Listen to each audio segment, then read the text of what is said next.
So, hallo YouTube. Press A to start. Let's go.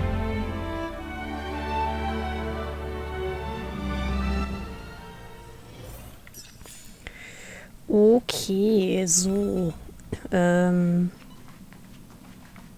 Letztes Mal aufgehört. Da sollten wir... Was Hölle ist das? Da sollten wir Anhang finden, weil wir jetzt noch Jarilo 6? Jarilo 6, glaube ich, abdriften. Aber actually, ich glaube, ich vorher was anderes machen.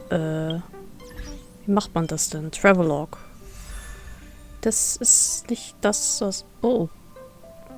After claiming this, you can exchange for 5-star characters such as Lucia and Ron May. Das nehme ich mir doch mal.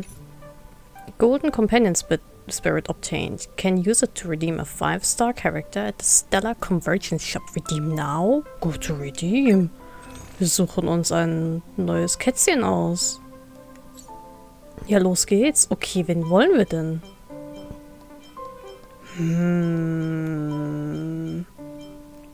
Stay tuned, huh? Was ist das? Ich will nichts, ich will keine Katze im Sack kaufen. Rules. Store rules. In the Stellar Convergence Store, Trailblazers can use golden companion spirits and light cone memory shards to exchange for 5-star characters and light cones. The 5-star characters in the store can be exchanged until they reach the max Eidolon threshold. After that, they can no longer be exchanged. Das macht Sinn. 5-star light cones have no upper exchange limit. Huh. The characters and light cones added into the store are exchangeable without a time limit. The store will expand its catalog of exchangeable characters and light cones in the future. So. Kann ich mir die vorher angucken? One May. Characters combat type is ice and their path is harmony. Okay, ich kann sie mir vorher angucken. One May, die kenne ich schon aus anderen Playthroughs. Hello! Schön, dass du da bist. Ich habe mein Dingens bekommen, mein Bummens, mein hier hast du 5-Star. Jetzt hol dir Lucia oder so Dingensbums. You know, that one. That thing. Guck mir aber mal One May an. Yay! Ich überlege halt wirklich, ob ich einfach... Ich guck mal eben ganz kurz was anderes. Gehen aber kurz hier raus. Express Gift. Yes! Was? Du claim? Claim? Like, ich kann den haben? Für immer? Für immer? Hä, warum krieg ich so viel Scheiß geschenkt?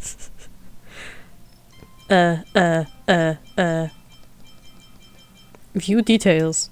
Ja, bitte. Das ist nicht sehr detailliert. Ich krieg die einfach geschenkt? Hello? Oh, wen nehme ich denn dann?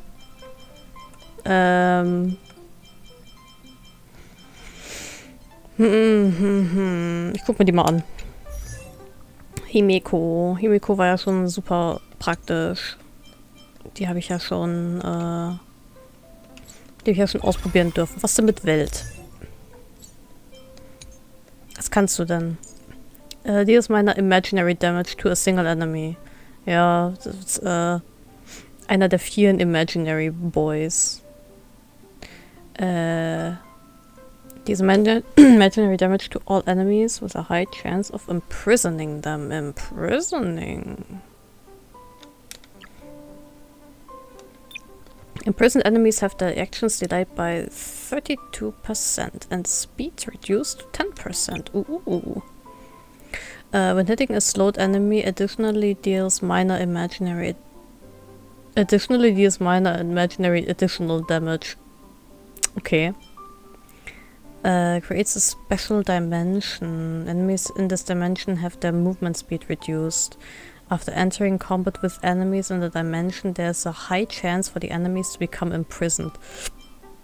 Deals minor imaginary damage to a single enemy. This attack can bounce 3 times with a chance of slowing the hit enemies. Das ist schon stark. Oh, das ist strong. Bronja. Basic attack. Wind damage. Okay. Increases attack and crit damage of all allies. Also eher als Support. Okay. After this character uses basic attack, their next action will be advanced forward. Ah, okay. Also sie ist schnell und Support. So this character uses technique, increases all allies attack at the start of the next battle. Okay. Shepard. Basic attack. Deals minor ice damage to a single enemy. Provides a shield to all allies. Warte mal, der ist nur ein 4-Star, gell? Shepard ist nur ein 4-Star. Und die... Was ist Shepard ein 5-Star?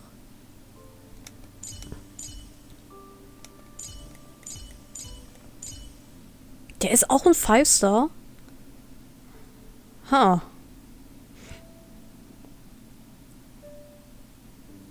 Ja, das macht Sinn. Das wäre sonst echt ätzend. Suck by killing blow instead of being knocked down immediately restores HP. Ah ja, das kenne ich. Provides a shield to all allies. Das ist halt praktisch. After this character uses a technique, all allies gain a shield at the start of the next battle. Clara. Deals minor physical damage to a single enemy. Uses damage received, increases chance to be attacked by enemies. Ich tendiere gerade tatsächlich zu Shepard, einfach wegen dem Shield. Ich weiß, dass Albi mir den Hintern versohlt, wenn ich nicht Yang Qing wenigstens mal in Betracht ziehe. Sorry, Clara, Entschuldigung. Physical damage, okay. Uses damage received, increases chance to be attacked by enemies and enhances counters. Damage received from enemy attacks is reduced. Enemies attack Clara will be marked with a mark of counter and met with Svarog's counter dealing physical damage.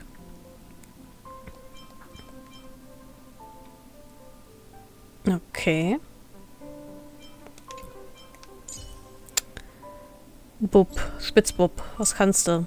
Deals minor ice damage to a single enemy, increases Yang Qing's crit ratio, enhances soul steal sync and deals massive ice damage to a single enemy. Okay.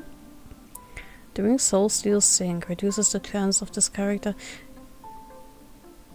Déjà vu. I've been in this place before. Legit. Und das habe ich da auch gesagt. Hä? Habe ich mir schon mal durchgelesen, was der kann? Ich kann mich nicht erinnern. Ach, das ist so lang her. Ja. I don't know. Ich vibe nicht so damit. Bailu. Bailu kann hart healen. Aber wenn ich mir Lucia hole aus dem Store, kann Lightning Damage. Restores HP for all allies and grants them invigoration or prolongs the duration of their invigoration. So invigoration attacked restores. Ist halt schon strong. Ach, ich weiß es nicht. Das Ding ist, ich will ja eigentlich für Ratio pullen. Das heißt, ein Imaginary Character kann ich gerade irgendwie nicht so wirklich gebrauchen. Was gerade ein bisschen... Ich meine, ich habe Marge, aber Marge ist nur ein 4-Star. Und Shepard ist halt ein 5-Star. Es ist halt nicht so der Damage-Dealer, aber es ist halt eher so der Shield-Dealer. Das ist eigentlich eine bessere Marge. Nein, das war ein Scherz. Marge ist ein gutes Mädchen. Oh, puh. Entscheidungen.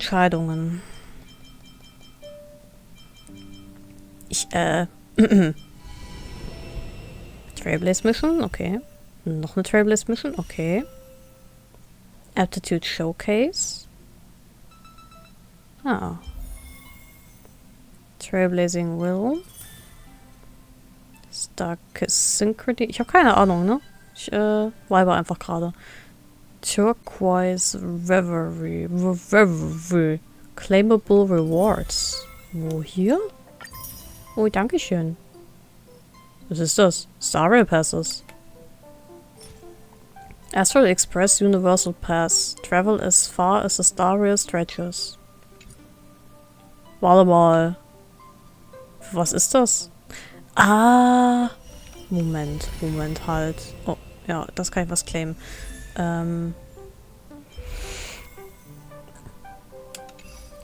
Weißt du was, dann pulle ich jetzt erstmal den normalen Pull. Vielleicht kriege ich ja dann schon irgendjemanden. Und das würde mir meine Auswahl erleichtern. Das klingt nach einem Plan. Warp. Wunderschöner Mann. Das hier ist der reguläre Pull, gell? Yes. Okay. Let's go gambling.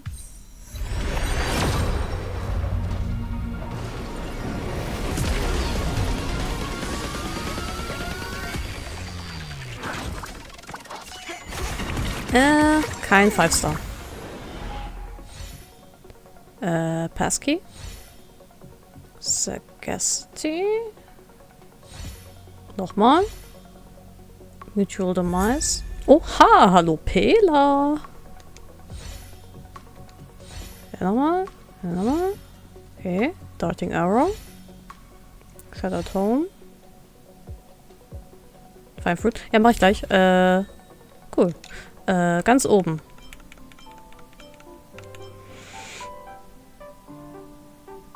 Ah. Okay. Und da kann ich jetzt... Warte mal, kann ich jetzt bis zu 80 mal pullen? Also ich habe 8 von diesen Pässen. Und einer von denen ist ein 10er Warp.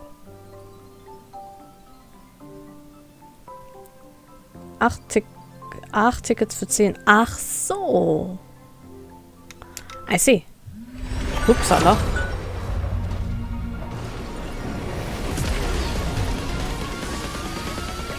Also sozusagen 20% Rabatt. Mhm, okay. Solide. Machine Cogs. Hehe. Defense. Pioneering. Mutual Demise. Adversarial. Void. Pesky. Collapsing Sky. Hallo Serval. Aber Serval habe ich schon. Okay. Und 150 insgesamt läuft es ab. Okay, das macht Sinn. Alles klar. Dann kann ich jetzt noch einmal pullen. Let's go.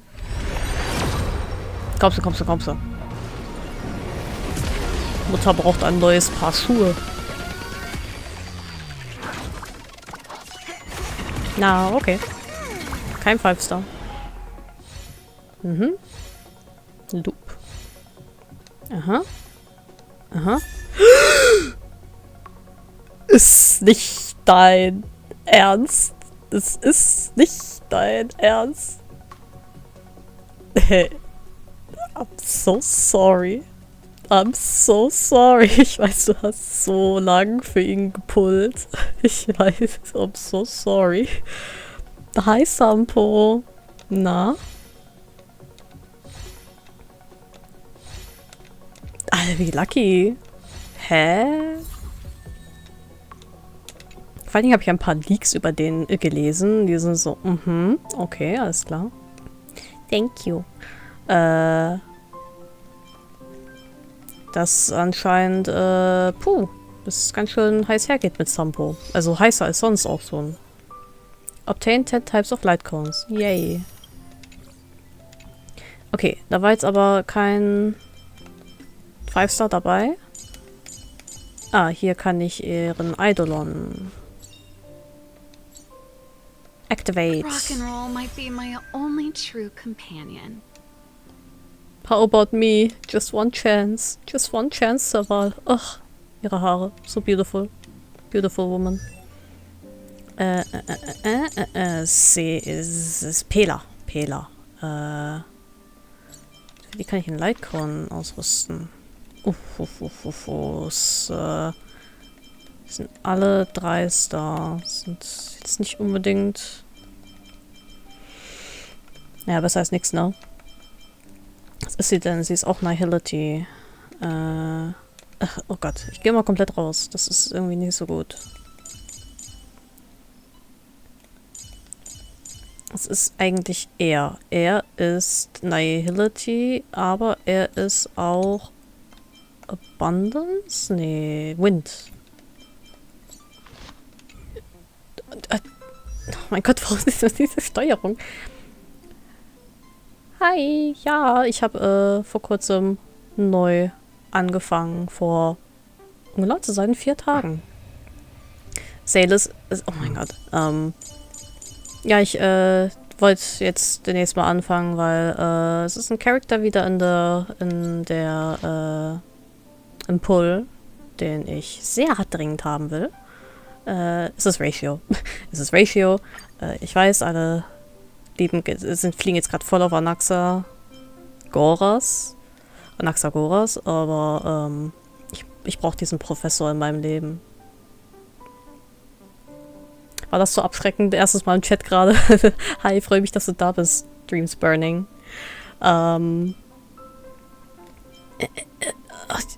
Konzentration, was wollte ich jetzt... Wir sind gerade bei Pela. Pela ist... Macht die Damage? So, Basic Attack. Ice Damage, okay.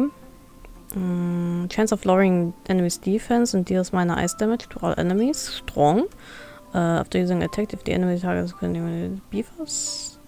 Cool. I understand.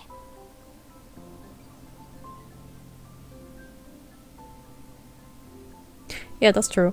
Aber jetzt, wo ich jetzt halt anfange, kriege ich halt auch unglaublich viel Stellariade hinterhergeworfen. Und das eignet sich dann halt schon sehr, um auf gut Glück auf jemanden zu pullen. Dispels one buff from a single enemy target. Okay, also es ist ein Damage Dealer. Ja, schon. Grob gesagt. So, was gebe ich dir mal für einen Lightcone? Slowed Enemies.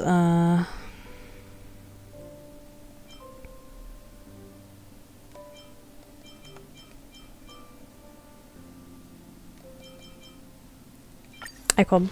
Warum nicht?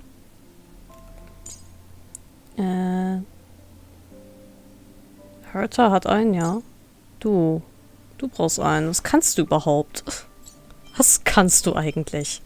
Meiner Wind Damage. Ugh. I hate him. Deals wind damage to all enemies with a high chance to cause increased dot taken to them. Hallo, ich lese hier gerade was. After hitting an enemy, there is a chance of inflicting wind shear on the target. Stop it. You stop that right now. Enemies, supporten reduziert die Verteidigung der Gegner. Ja, das habe ich gelesen.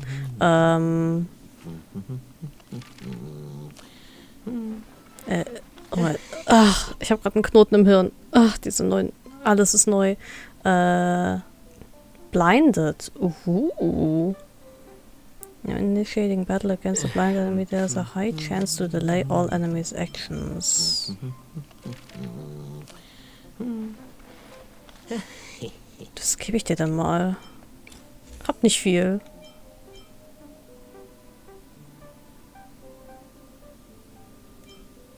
Ich habe echt nicht viel. Ich gebe dir jetzt einfach mal irgendwas. Und, wir überleben das schon irgendwie. Du und ich. Esther.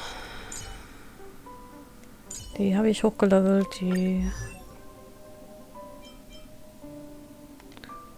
Welches von denen ist das niedrigste? Das hier wahrscheinlich, gell? Ich gucke einfach mal, dass die alle auf dem gleichen Level gerade sind. Ungefähr.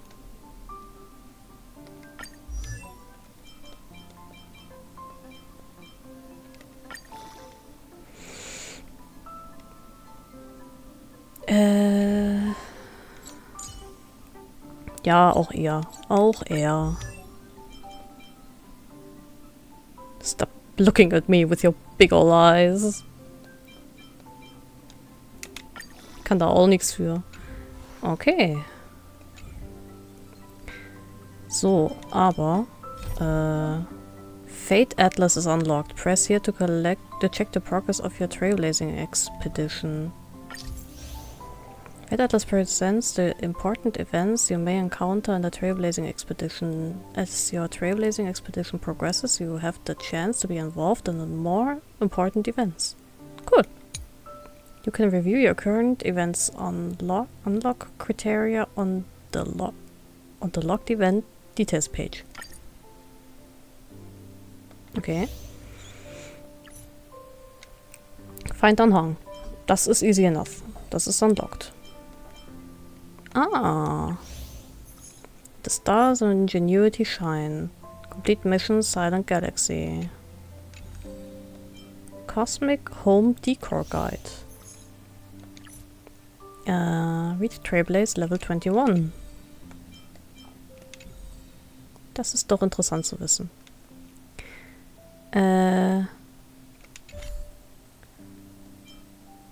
Was will ich jetzt eigentlich gucken?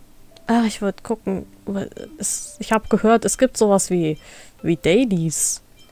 Und man wird belohnt dafür, wenn man die macht. Ich mag Belohnungen allgemein sehr gerne. Ja, stimmt, ich kann da jetzt jemanden claimen. Ich kann mich nicht entscheiden. Mach ich gleich.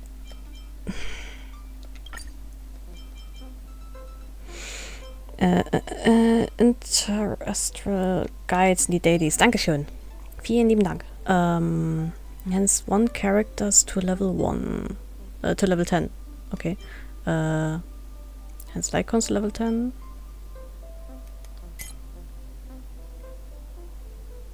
Ah, okay.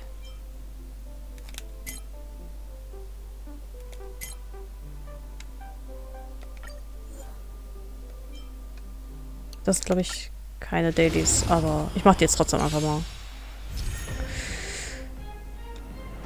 Okay.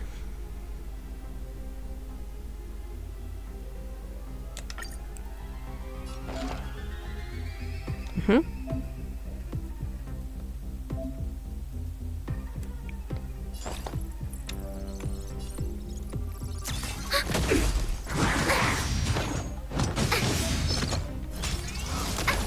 Data secured. Net markers activated. Time for a good old counterattack. Ja, ich glaube, ich muss zumindest noch auf Jarilo 6 landen.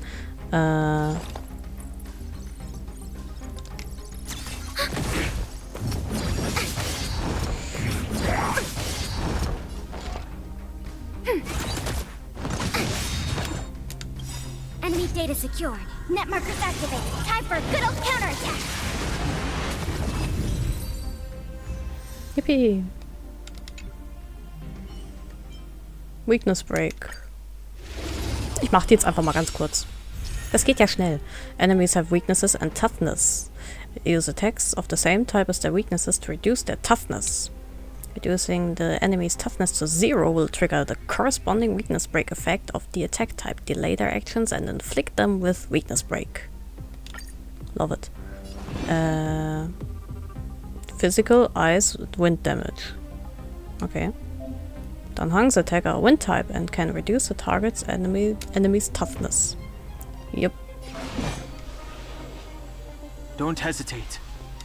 I'm hesitating because I'm reading. Its weakness is broken, enemies will suffer an additional hit of break damage. Hitting weakness break on enemies, the characters will also impose various debuffs on the enemies. Told you I could fight. Let's make it quick. Yep.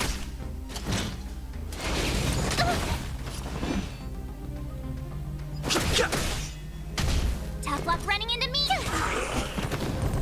Fighting is meaningless. The truth of life and death, revealed in an instant. The sanctuary is but a vision. Told you I could fight. This is our chance. Ups,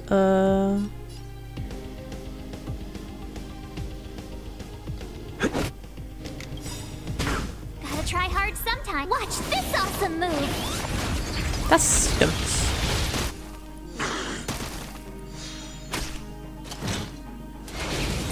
Go away. Too late to repent.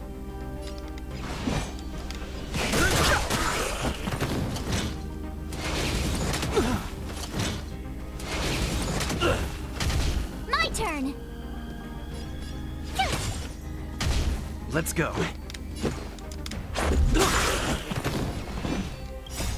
Rules are made to be broken.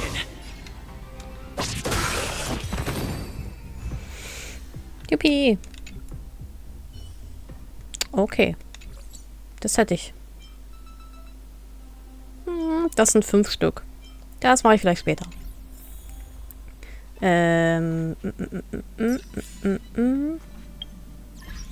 Stand noch irgendwas drin von wegen auf Level 10 hochballern.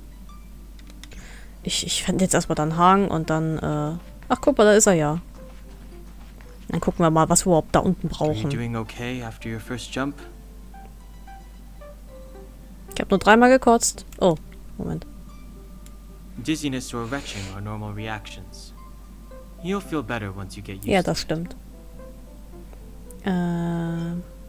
Why aren't you with everyone it. I else? enjoy being alone, especially when I have important work to do. I went through the Express's database, and it seems the environment on Jarilo 6 has undergone drastic changes in the past few centuries.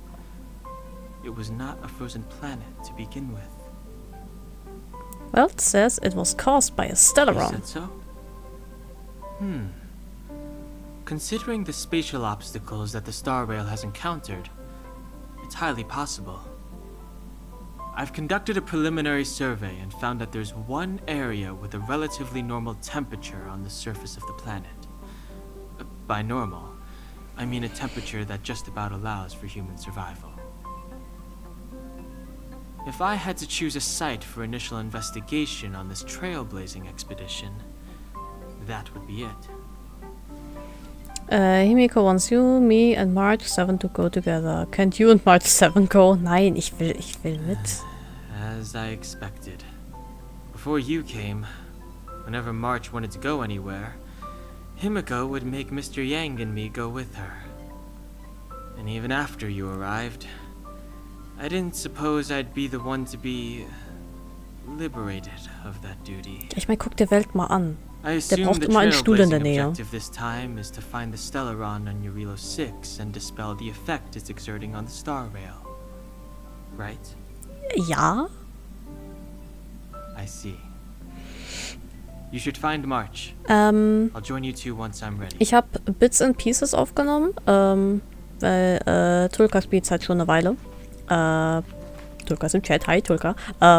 Und da habe ich bei manchen Arcs so ein bisschen reingeguckt. Also hier Jarilo 6 habe ich ein bisschen was mitbekommen, aber nicht alles. Ich habe die Sanshu habe ich gar nicht mitbekommen. Also eigentlich alles, was hier mit dann, also ich weiß, dass es um Danhang so ein bisschen geht. Ich weiß, dass es um Dusha geht. Die ganze Sache mit wer ist nochmal? Jiaoshu und Fei Shao und Mose und so. Mosi. Nice. Sailors, ich rede gerade. Die habe ich nicht viel mitbekommen. Penacony habe ich basically alles gesehen. Bis auf ein paar Sidequests. Und jetzt eben den Anfang von Amphorius. Den habe ich mitbekommen. Und noch irgendwas von wegen ein Teil von dem, wenn sie zu der Space Station zurückkehren. Da habe ich auch noch was mitbekommen. Also ich weiß einiges, aber ich weiß längst nicht alles. Did you talk to Don Hung? How'd it go? Er ist haltlos begeistert. Really? I find that hard to believe. Relax. Don Hung and I are experienced trailblazers. We got your back. Genau, ungefähr. Well, are you ready? You bet. Genau, ich habe so einen großen Teil mitbekommen. Ich weiß grob, um was es geht. Nur halt die ganzen Details und vor allen Dingen die Lore ist teilweise noch ein bisschen schwammig. When I first saw this planet, I thought, a world covered in ice. Could it have something to do with my past? Now I can't stop thinking about it. Still, the ice that trapped me was six-phased ice, a very rare substance. I don't think you can find it on your average planet. We won't know unless we have a look ourselves. This might actually be a home world. We won't know. To be honest, I think I'd be kind of annoyed if I found out this was my home world. It looks freezing. Pretty girls aren't frost resistant. Das ist ein gutes Argument. What? Is there something on my face? Ja, mein Finger. Nah, I was just imagining all the fun we're gonna have here. So eine Aufstellung, was du sonst noch alles haben willst. I feel sorry for this world. First the Stellaron. Blade interessiert mich sehr. Let's go. Blade interessiert mich. Ja, ansonsten, wenn Aventurine rerunnt, ich muss für ihn pullen, das geht nicht. Du kannst Ratio und Aventurine nicht trennen, die weinen. Argenti und Butel und da war noch jemand. Acheron finde ich actually sehr interessant. Acheron und Black Swan. So, basically all the gays. Like, wenn Fei Shao rerunnt, werde ich wahrscheinlich auch für sie, ich weiß, es wird wahrscheinlich noch ein ganzes Weilchen dauern, werde ich wahrscheinlich auch für sie pullen. Einfach weil sie hardcore strong ist. Like, abartig strong. Ansonsten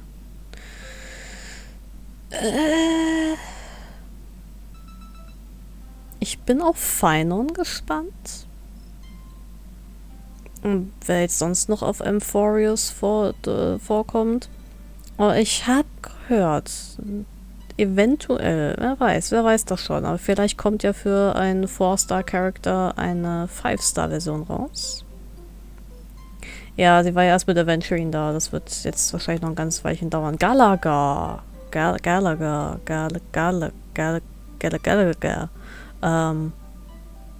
der wird mich halt auch noch interessieren. Den würde ich actually, ich hoffe einfach, dass ich die Chance habe, ihn zu pullen, bevor ich die Panaconi Arc fertig habe. Einfach weil mich seine Chat-Nachrichten interessieren. First Stellaron, let's go! Alright, here comes the Jarilo 6 Trailblaze team.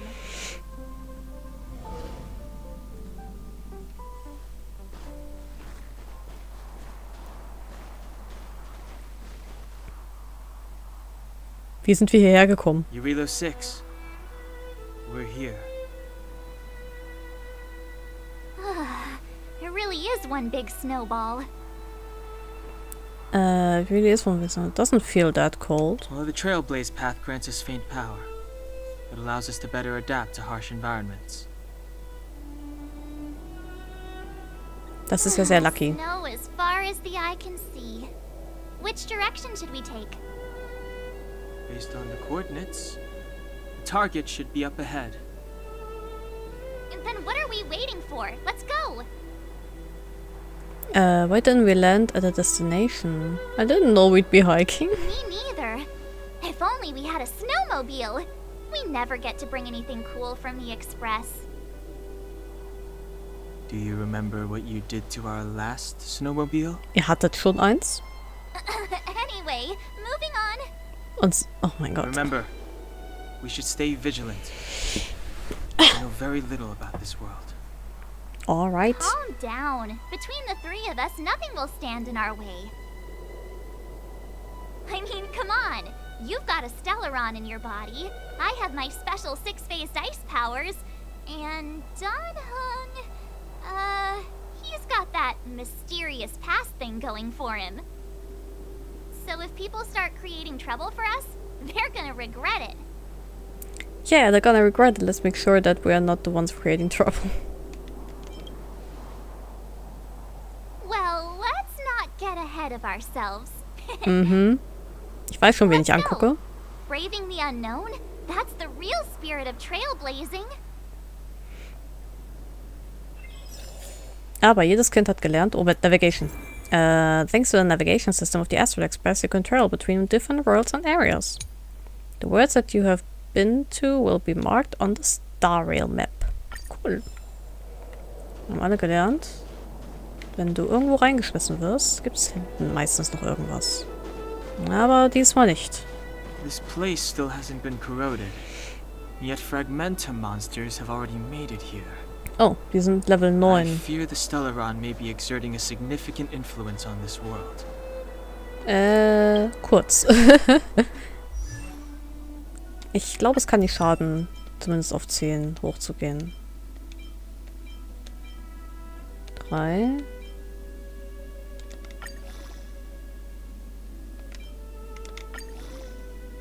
Okay.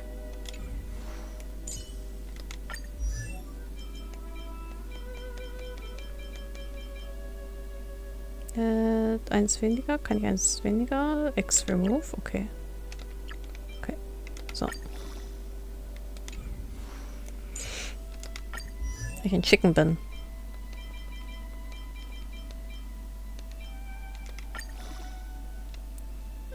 So. Und die habe ich ja irgendwie noch dabei. Ich bin mir noch nicht sicher, ob die gut ist. In meiner aktuellen Combo. Ich muss mich da sowieso ein bisschen mehr reinlesen. Too late to repent. Oh, der hat schon seine Ult ready.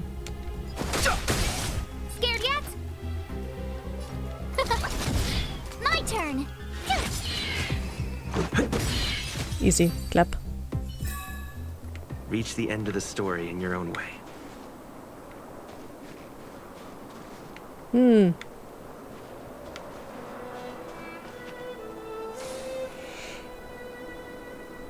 What the hell is this? What a strange object. It seems really out of place in the snow plains. Maybe Mr. Yang will know what this is. Let's send a message to ask him. What is this, Mr. Yang? This is a calyx, a strange entity born from the phenomenon of space distortion. There are some reality data in the... Oh mein Gott, zu schnell.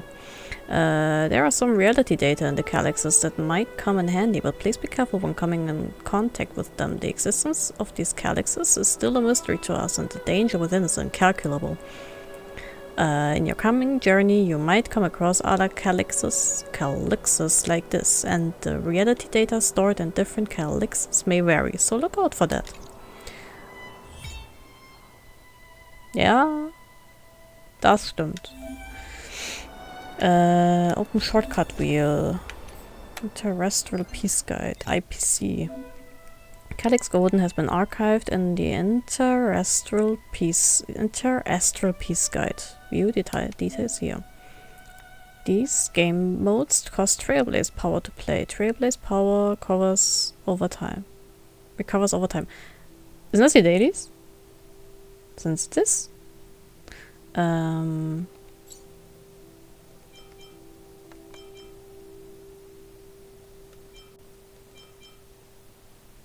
Die sind ja alles an Orten, die ich noch gar nicht kenne. Oh nein.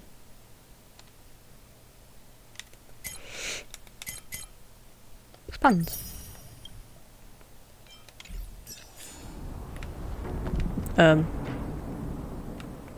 Okay. Ist aber nichts Schlimmes. Hab. Direkt Dailies soll ich jetzt noch sagen. Ah, okay. Scared yet? Huh? Told you I could fight. Let's go.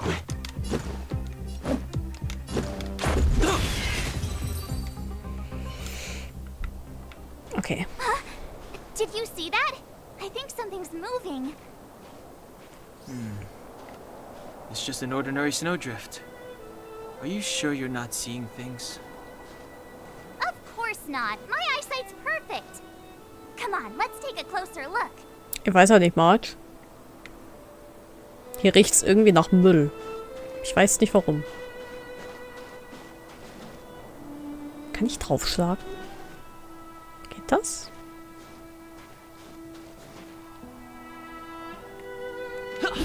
Aha.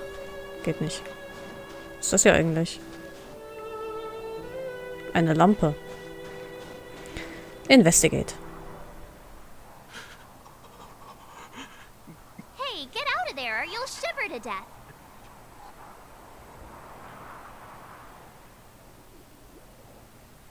Holding your breath won't help. I got this, March. Someone's got their head stuck in the sand, or the snow in this case. They just need a helping hand. Das klingt nicht sehr vertrauenswürdig. Oh mein Gott. Ouch! What did you do? My fine fellow, was that really necessary? Is crawling around in the snow a crime these days? I mean, come on, surely. It doesn't warrant a spearing. Oh mein Gott.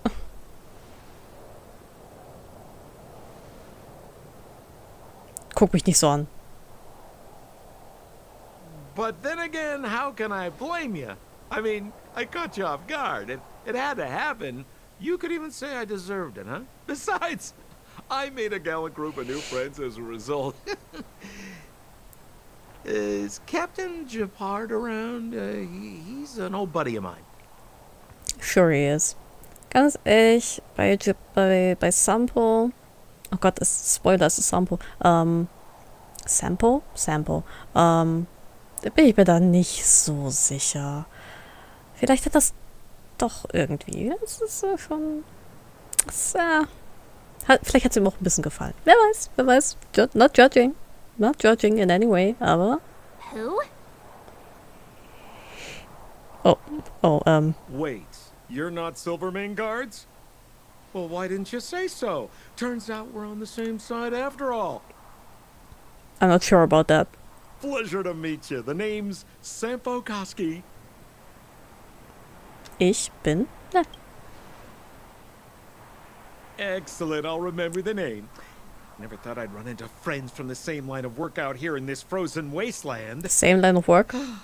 Business is bad these days, but fear not, Sampo Koski isn't interested in hoarding.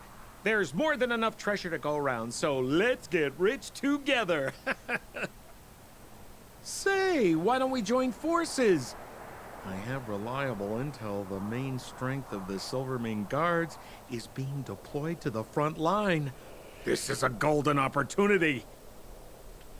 What business are you talking about? Silvermane guards? The front line have? Come now, friends. I can understand the mistrust, but there's no need for the charade. Then again, I know the rules. Vigilance is the name of the game in our profession. It's my fault for letting my enthusiasm and sincerity get the better of me. Oh, gib mir das nicht. Oh mein Gott. Anyway, a meeting like this has to have been written in the stars. Ask me anything you like. I won't skimp on the details. Still make it snappy. You're never more than 10 feet from a Silvermane guard. Sure. Is there a settlement nearby? Settlement? What a literary turn of phrase. Why, there's only one place in this world where the living still reside. Our beloved Bellabog. The further away you get, the dicier things become. The city of preservation, the towering citadel, humanity's last bastion against the eternal freeze. It may sound a bit over the top, but those names are grounded in truth. The only place humans can eke out an existence is behind those impregnable walls. Sure. Why were you hiding in the snow? Me? You guys scared me to death. There I was, looking for relics to sell, when all of a sudden you came stomping over. I thought the Silvermane guards were paying me a visit. Hey, wir haben nicht gestampft. Hello? Seriously, though? Try treading a little lighter next time, huh? Oha. If you run into the guards, they won't hide in a snowdrift, and you'll be in a cell before you know it.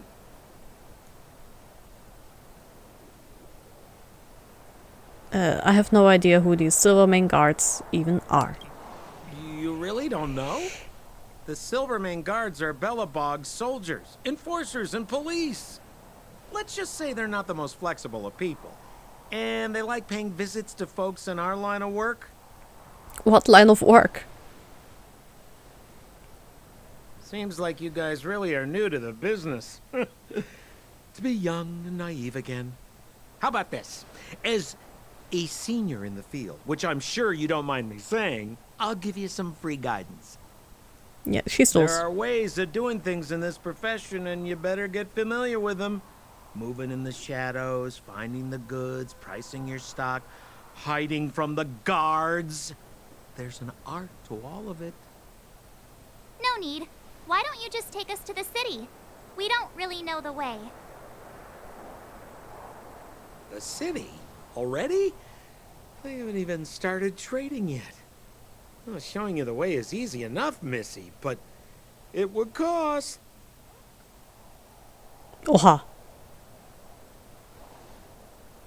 But it would be my pleasure. Kindness is Sampo Kuski's middle name.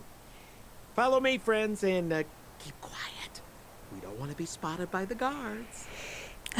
Was für eine Fußmatte.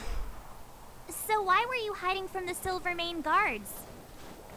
Yeah, we're just storing a few relics away from prying eyes. Nothing serious. If it weren't for the uncompromising nature of our civil service, there'd be no need for secrecy. So whereabouts you guys from, anyway? I don't mean to pry or anything. I just care about my friends. We are not friends.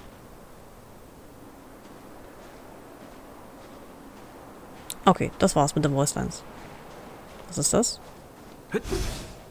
Kann man nicht kaputt machen. Da kann man auch nicht hoch. Sampo, kommst jetzt.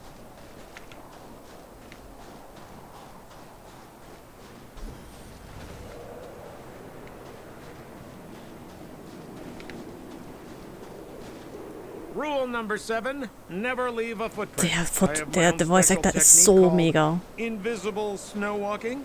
Es ist so on point Throw off einfach. pursuers in no time. Who are they? You remember the Silvermane guards I mentioned? That's them. Help me, old friends. I don't want to be caught. It's the suspect and his accomplices. Arrest them! We're not accomplices. Wir haben ihn gerade erst getroffen. Bitte, Hilfe. It's now or never. Over to you, dear friends. Hey, where do you think you're? Truth of life and death. Warte, der haut ab. Moment. So. Das ist mir sonst ein bisschen zu schnell.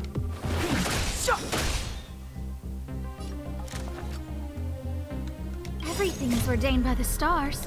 Oh, profound secrets of the stars. Give these trailblazers your blessing. Was macht das nochmal? Speed Boost und Wind Resistance. Okay. Mach es mal ein bisschen langsamer hier. Ganz entspannt. Watch this! Let's make it quick. Clemency? Never heard of it.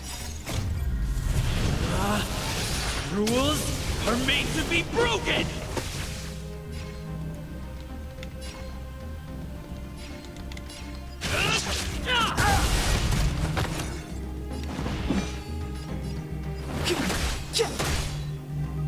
I don't remember inviting you. Look out!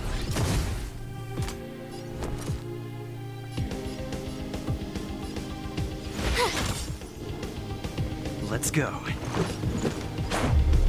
about this? Hurra!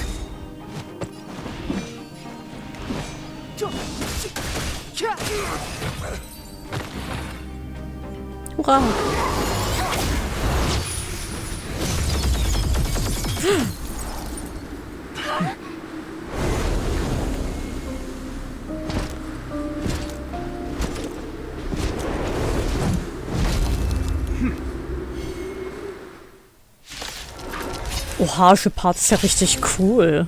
I, Ha, get it. Landau, captain of the Silvermane Guards, order you to relinquish your futile resistance.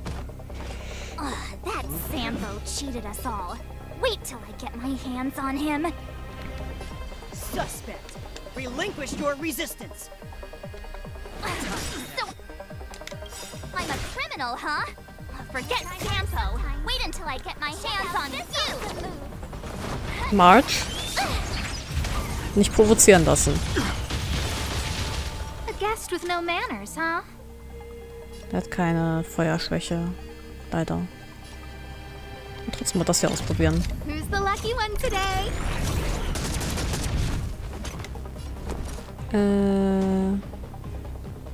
Watch this. Let's make it quick. Ich gehe gerade davon aus, dass der Kampf gescriptet ist. Ups. On my command. For glory.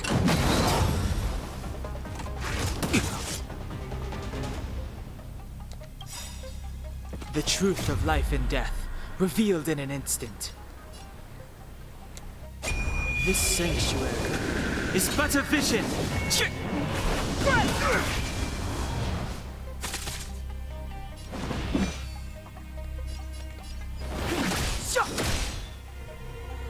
Okay, diese Barrier funktioniert anscheinend wie andere Barriers auch.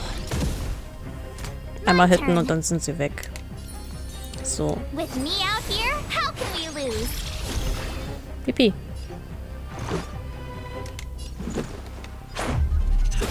This.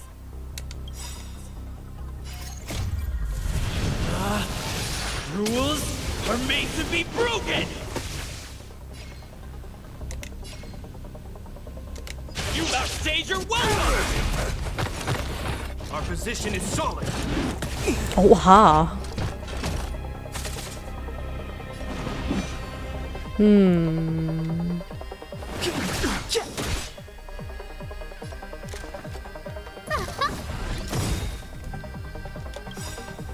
Everything is ordained by the stars.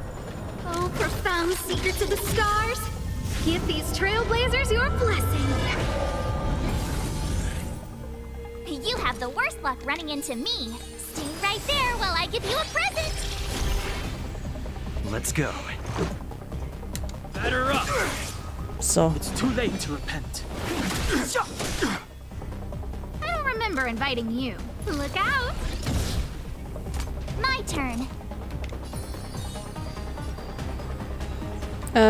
Just to be With sure. me out here, how can we lose?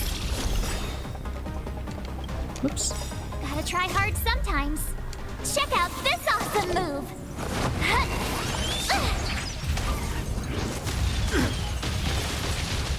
Let's make it quick.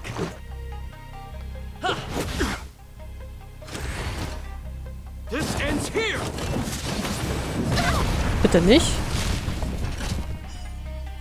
And the prime suspect? The one with the blue hair? Apologies, Captain. We lost him during the pursuit. We can't find his footprints. Sneaky little bugger. No matter. We have his accomplices. He'll be close by, plotting his next move. Might be waiting longer than you think. We are not his accomplices, please. Yeah, we'd never team up with someone like him. I'm not trying to talk our way out of this, but we're not friends with that scoundrel. Did you see how fast he ditched us? We rescued him from the snow out of the kindness of our hearts. We had no idea he might be using us to get past you. Are you really dumb enough to fall for his... Oh, das würde ich bei einem Guard niemals sagen. I'm a captain, not an adjudication panel. As a Belobog citizen, you have the right to defend yourself, but that can only take place under the scrutiny of the architects, not now. Wir sind keine Belobog Citizens, Take please. them away. But we're not from Belobog.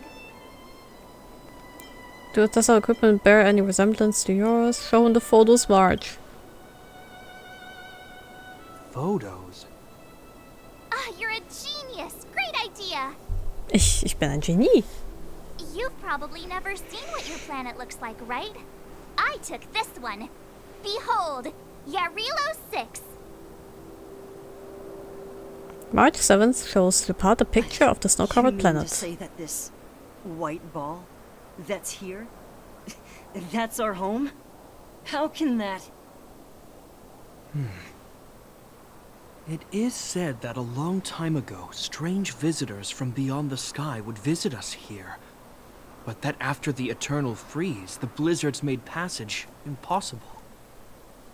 And Belobog would cease to witness such arrivals. But these people are... This decision is beyond us. If what they say is true, then only the Supreme Guardian may decide their fate. Ach, sei jetzt kein Our Systemling-Report. job is to present them before her. Nothing more. Outsiders, follow me. Belobog lies beyond this blizzard.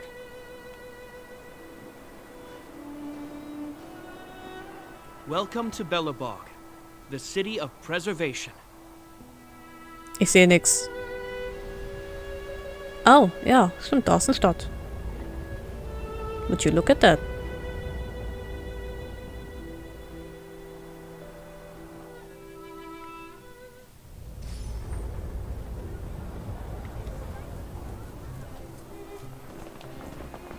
Juhu, wir sind in Belobog. Hey, it feels like it got a bit warmer. That's because you're in Belobog, the last bastion of humanity. Last bastion? 700 years ago, monsters from beyond the sky set the world ablaze. The land was turned to scorched earth, with raging infernos and billowing towers of smoke stretching beyond the horizon. In the midst of the conflict, the eternal freeze descended without warning. Suddenly, sweeping winds brought blizzards which buried the invading legion. Belobog was all that remained. The steadfast architects built this city. Under the protection of Qlipoth, the preservation, Belobog remains forever warm in the face of unrelenting cold. He's sure saying some weird stuff. March, das ist vor. Vielen Dank fürs Vorbeischauen. Habt noch einen schönen Abend. Uh-huh. So why is he telling us all this? You wanted to know.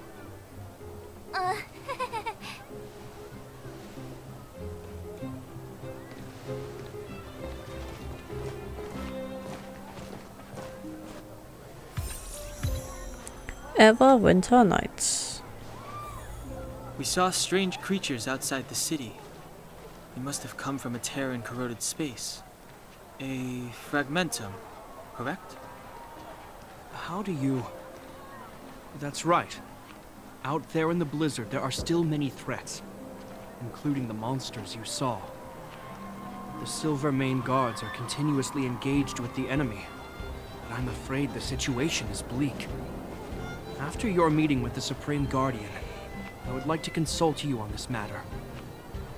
We're lacking in intel. Oh Gott, das Recht, ist wirklich riesig. Also, verglichen zu... Warte. Oh Gott. Tiny.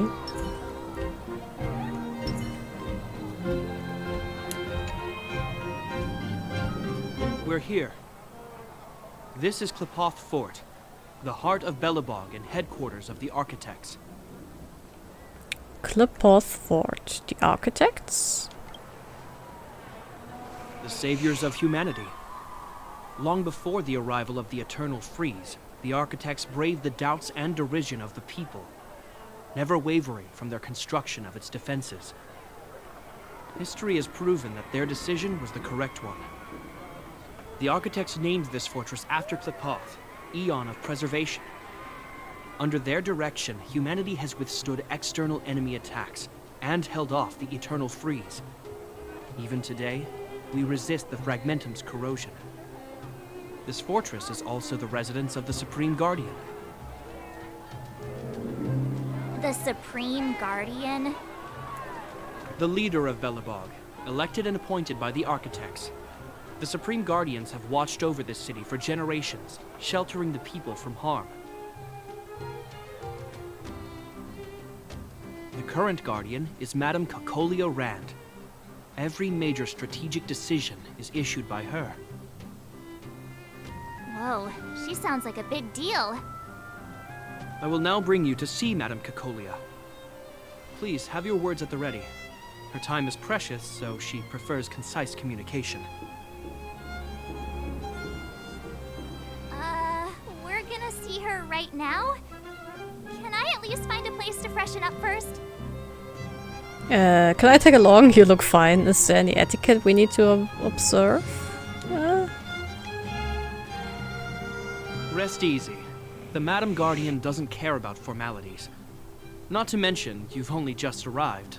It would be unexpected if you were familiar with Belobog customs. Das ist wahr. Oh, Gepard. I've dispatched a messenger to send word. Madame Cacolia will be aware of your arrival. Come with me. Okay.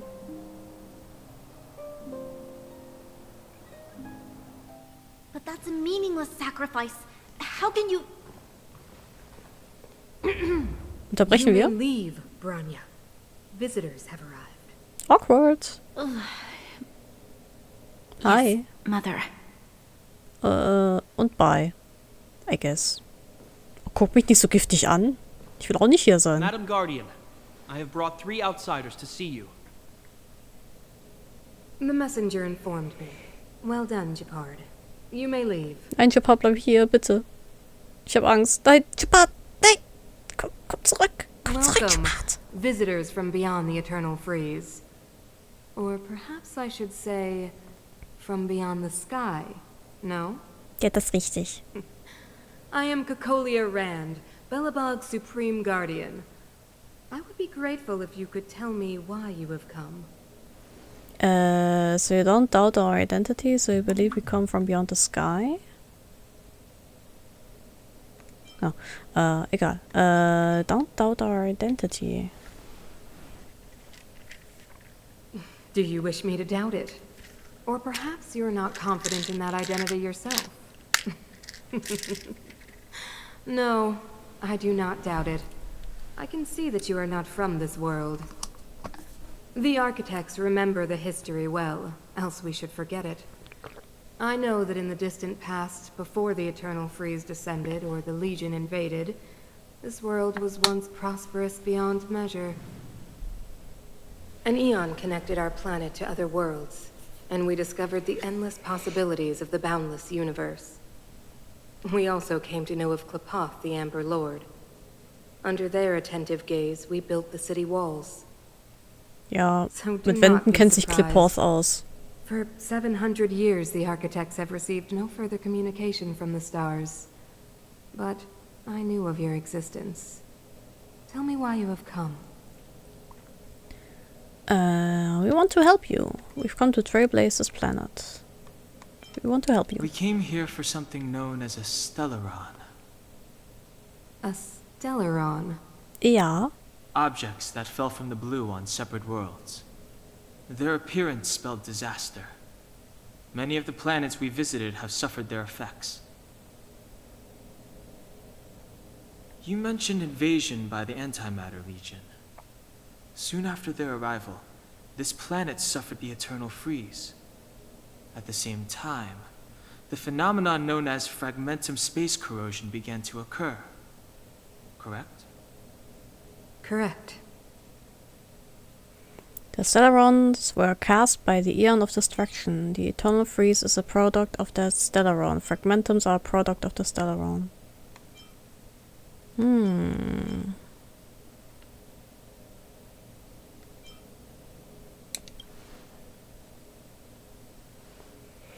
Stellarons bring about different disasters on different worlds, but every world seeded with a Stellaron will give birth to fragmentums. You can see us as kind-hearted interstellar public servants, lending a helping hand to any world affected by a Stellaron. Das klingt irgendwie sehr sass, wenn du es so formulierst. Your analysis of our current circumstances is clear. We have indeed suffered the disasters you speak of, some of which prove vexatious to us even today. But why should you care? Even if this Stellaron you speak of did bring about disaster, I fail to see its connection to you. I don't believe that anyone would go to such lengths to help a world unrelated to them. Unless they had something to gain. You're right. Our reason for coming here is not purely selfless. If we don't seal the Stellaron, we cannot For leave real, this oder?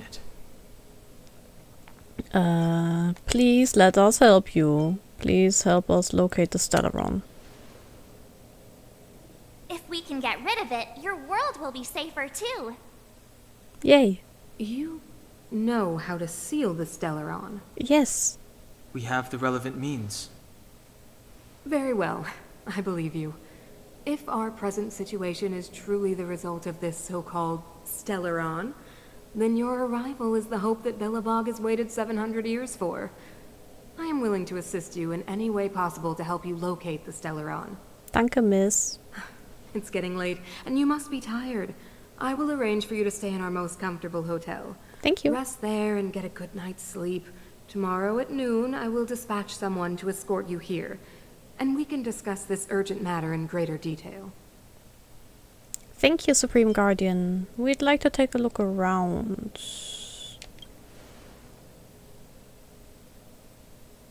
But of course, you are Belobog's honored guests and have the highest privileges afforded to you. Das ist ja nett. I too need some time.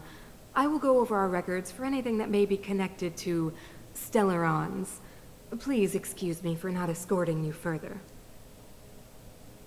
Nee, alles gut.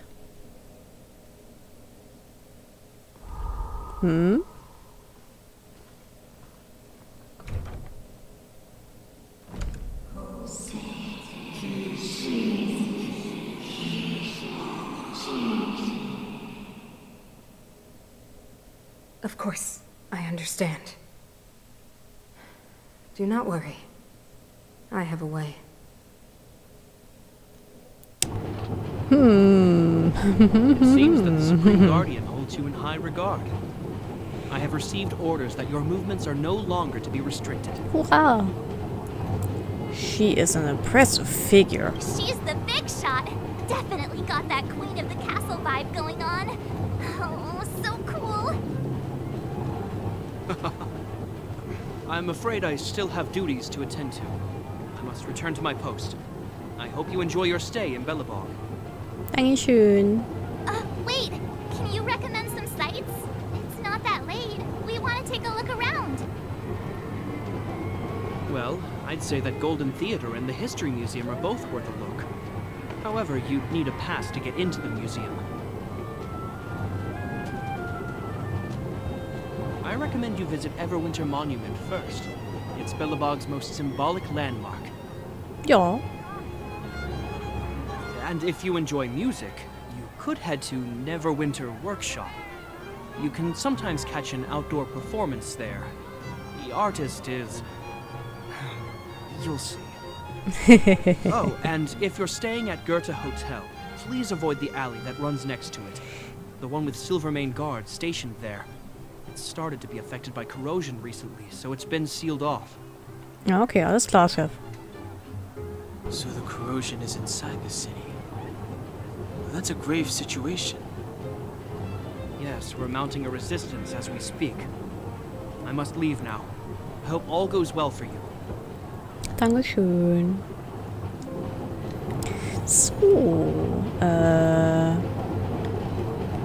da kommen wir gerade raus. Was ist denn hier Schönes? Ich kann ja nicht rein. Den Typen kann ich auch nicht ansprechen. Aber die Mailbox. It's a red mailbox. Seems like the mailman just finished with it. It stands on the street all alone. Cool. Alter, es ist laut. Ui. There are creatures like that on the ground. Ach, es ist wieder Zeit, Sachen vorzulesen. So. Oder ist Page 2? Ich lese das, wenn ich Page 1 gefunden habe. Eine Mülltonne. A trash can. Not remarkable in any way. You've been staring at it for a while, but it's just an ordinary trash can. Ugh. What do you want to do? You try to hold back the urge to open it. As you continue staring at the trash cans, they seem to turn before your very eyes. The edges are no longer rusty and the dents are smoothed over. From under the lid comes a faint glow, sweet and alluring. For a moment the trash cans turn into treasure chests. And it's happening again.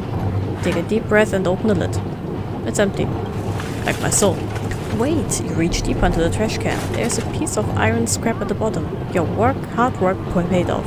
You finally found the treasure. You look back at your companions and see their complicated expressions.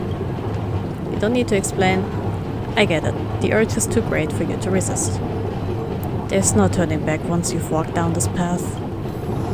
Items obtained. Trash can. Avatar obtained from completing hidden missions in Jarilo 6. Guys who can laugh at themselves usually have plenty of friends. Who are you cursing out? Moment, that word not. This will be our best prize for Valentine's flowers for the entire year. Take this chance to send your loved ones some flowers.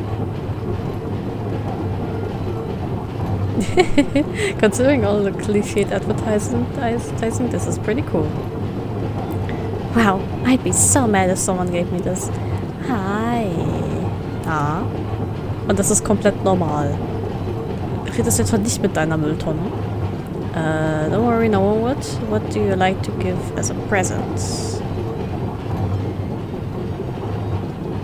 Don't worry, no one would. Ha, you're so hilarious, Neb. I know. There doesn't seem much point in investigating the trash can. Vielleicht, ja. Vielleicht könnte sie dir nützliche Insights geben. Oh, ist das Seite 1? Nein. Bellerbog Academy's midterm exam paper. Class 2, Year 6, name Luthen. Grades 35. The most sane thing he does. Literally. Allein schon in Bellerbog. 1. Fill in the blanks. In order to not damage the geomarrow lamps in the city, one needs to pay attention to prevent brains from short-circuiting. 2. Particles such as rock salt and yellow sugar all have geometric forms. People call such shapes food. Katja, I did say don't leave any gaps in the fill in the blank section, but not for you to do brain twisters in it. For real. We can use the distance and size of Bellerbog Academy's teaching building to determine its location in the city. Rust is produced when metals have love reactions with oxygens in the air.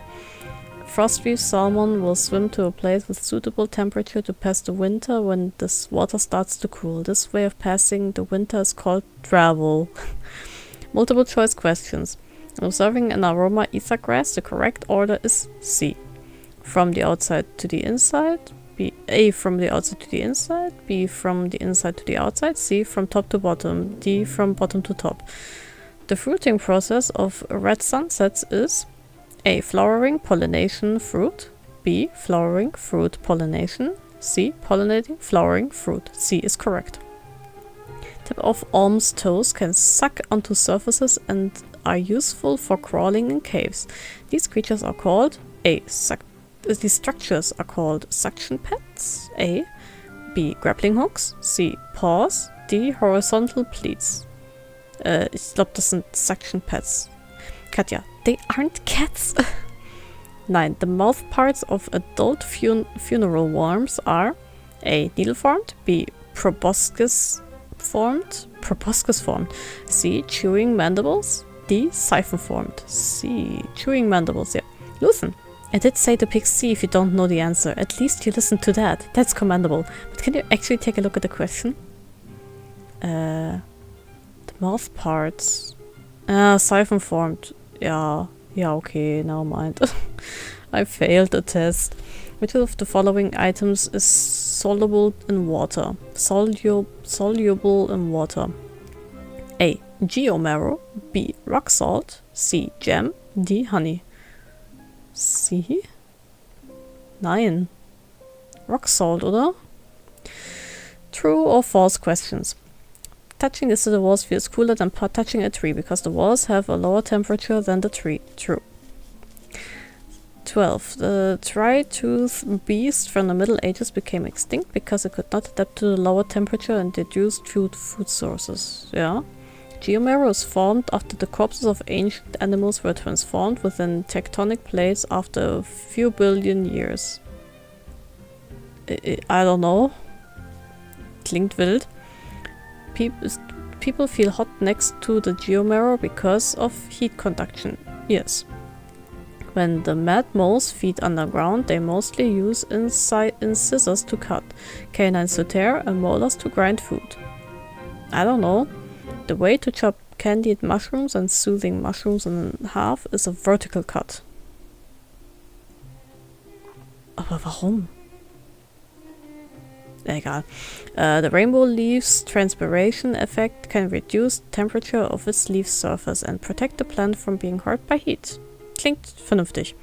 When we see growth rings on tree stumps out in the wilds, we can identify the wider part of the wings as the north. Das ist... Ich hab Drops an, ich will das eigentlich gar nicht. I'm suffering from success. Ich glaube, ich habe Drops an, einfach weil ich Honkai streame. Ich glaube, 18 stimmt sogar. Also zumindest in der echten Welt. Oder war es da doch Norden, weil das am meisten Sonnenlicht abbekommt.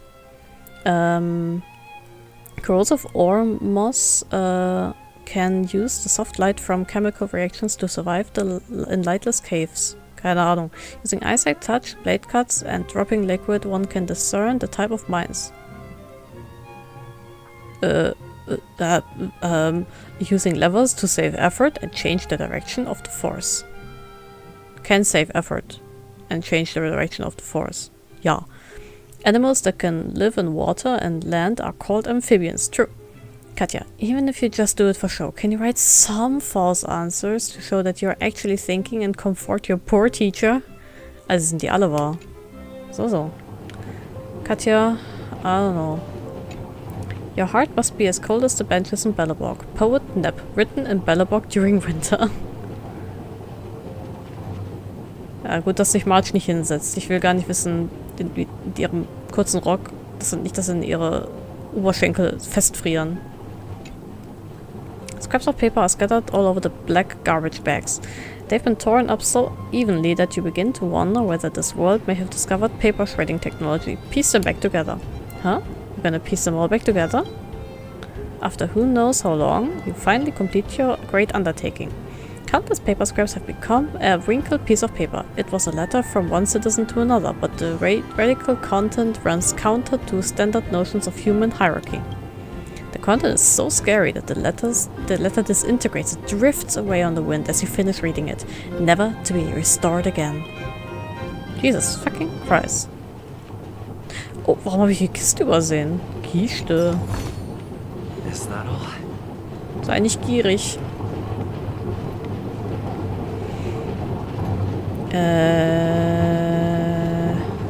Ist das noch irgendwas hier? Oha, was gibt's hier? Collect. Fashion Brand Suburbia. Magnify your uniqueness, Suburbia. Ganz Monologe mit dem Mülltonnen. Es ist so stupid einfach. Gab es eigentlich auf der Space Station gab es keine Mülltonnen, oder? Magnify your uniqueness, Suburbia. Richard and Diana. Diana klingt geiler. Formerly the lead designers of fashion houses in the stars and industrial threadwork, founded the brand Suburbia in fortification year 694. Suburbia embodies the meaning of being outside the system. This poetic name represents the two designers' understanding of Belobog's life and working style. Belobog is a place overloaded with orders. In this city, no matter who you are, if you express your thoughts, dress the way you like, or lead a life with individuality, you will be deemed a dissenter by everyone. We sensed this conflict and wanted to use our design to fix it. Es gibt nur einen Belobog Mülltonnen. Suburbia has been focused on creating unique outfits that also suit the taste of the young people. Whether it be an eye-catching leather jacket, colorful synthetic leather, phenomenal vest set, goth long coat, or the famous Bellabog white modified military uniform. Though all these styles incorporate the current mainstream street fashion, it still has a lot of original suburban elements in it. Though it is a very young brand, Suburbia confidently uses the core elements of traditional culture. Other than that, we've also seen the two designers' greater ambitions. We're trying to recreate a space-time relationship with this world. Not only should we have Bellabog's present, we must also contain everything in Bellabog's past. To be honest, we prefer the period in history where the eternal freeze has not yet occurred.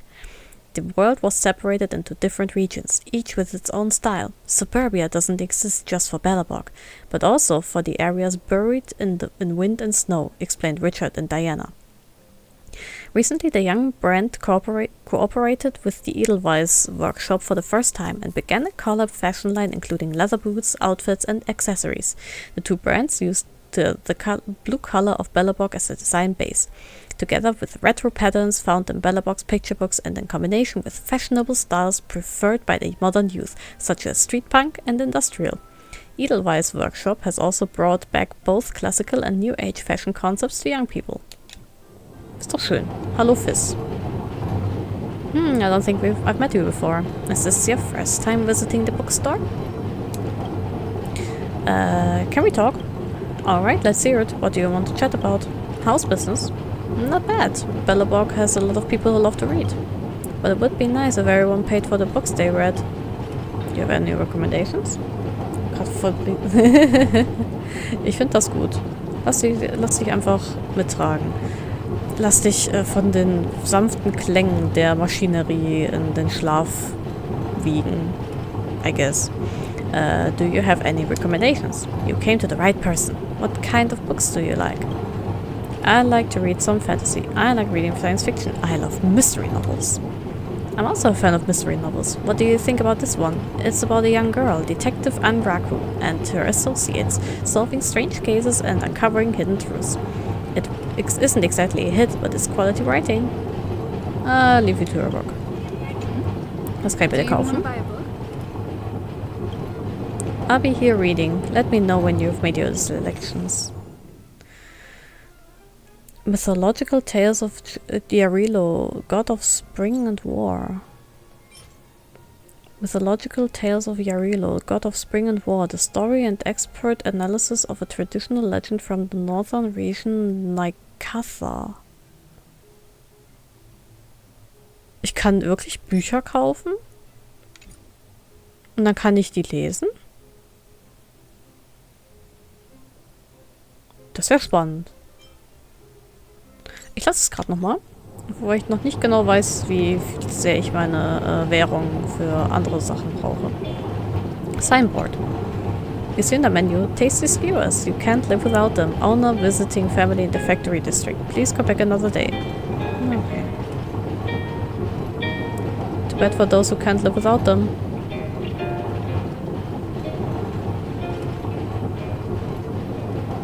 Ach, das ist aber pretty. This flower has 8 petals with white dots at the end of each. They look like melting drops of the first snow. Cute. You see science spheres, thick petals and leaves cover its stamen. Nothing special about it. This flower has 8 petals. Okay. This flower is shaped like the sun, featuring both red and yellow. You see a tall but thin plant with columnar-shaped stems. The inside full of holes. Alter, really? Haben die hier Lotuskapseln? Eklig, bah. Ich hasse das. A standing sign. You see a sign that says rainbows blazing with color. Buy one, get 6 free. Summer shade bamboo. You see a tall but thin plant with columnar-shaped stems. The inside is full of holes. Okay. Ever Summer Florist. Sleep well, Tulka. Thanks for hanging out. Sorry, ich hab's wahrscheinlich ein bisschen spät gesehen. Hoffe, du hörst das noch. Gute Nacht. Thanks for being here. Mom will like this. Och, ist das nett hier drin.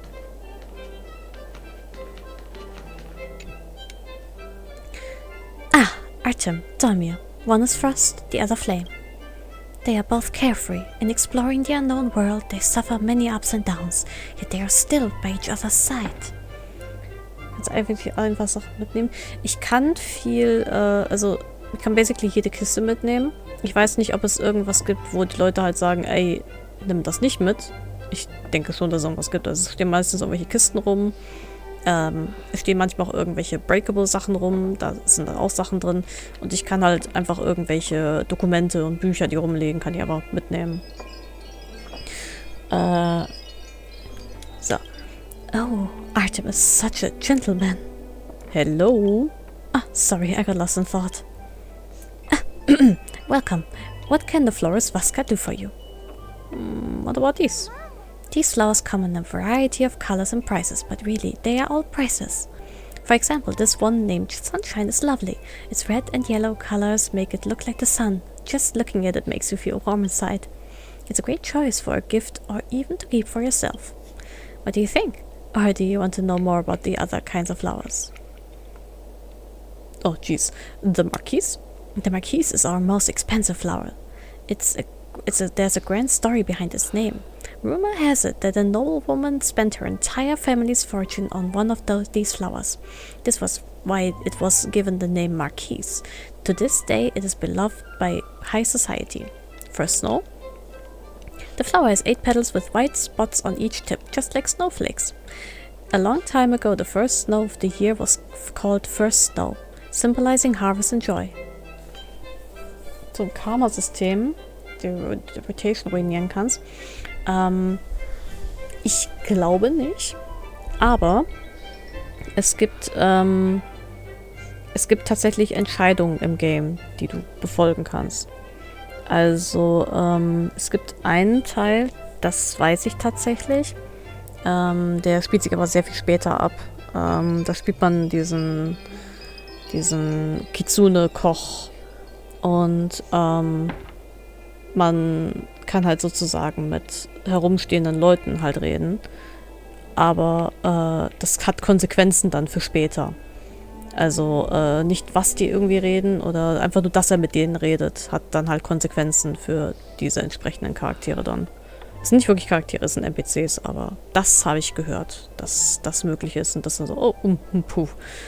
Und dass es sozusagen so ab und zu mal auch so Quests gibt, so, ja okay, was wollen wir mit dem machen? Ja okay, der muss das jetzt irgendwie, keine Ahnung, sich entschuldigen, wir lassen ihn gehen, wir nehmen ihn gefangen oder sowas, solche Sachen. Also das gibt schon. Aber ich glaube nicht, dass es jetzt so ein Karma-System gibt. Allein schon, weil die Replayability von dem Spiel ja gegen 0 geht. Weil wenn du einmal eine Sache halt, eine Quest hier abgeschlossen hast, dann ist die halt fort. Und du kannst halt nicht wieder neu machen. It would be more appropriate to call it a plant rather than a flower. It is said that long ago artists would use its long stalk with holes on it to create musical instruments. Probably. Other ones, please. Sunshine? It's a sunshine, a red and yellow flower that looks like the sun. It's very lovely. Just looking at it makes you feel warm inside. Bell peony is a very expensive flower. It blooms only once a year for 1 month, but honestly the price is completely worth that 1 month of bloom. Rainbow. Oh, this is our best-selling flower. It's colorful and gorgeous and is offered at a great price. The one you just mentioned. I think you're allowed a lot today. Was ist das? Warm Sun, a record that can be played on the express phonograph. Oh, ich habe das Theme bekommen, glaube ich, von dem Laden.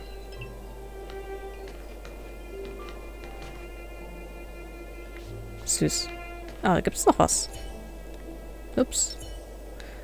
Nein. Welcome to Eversummer.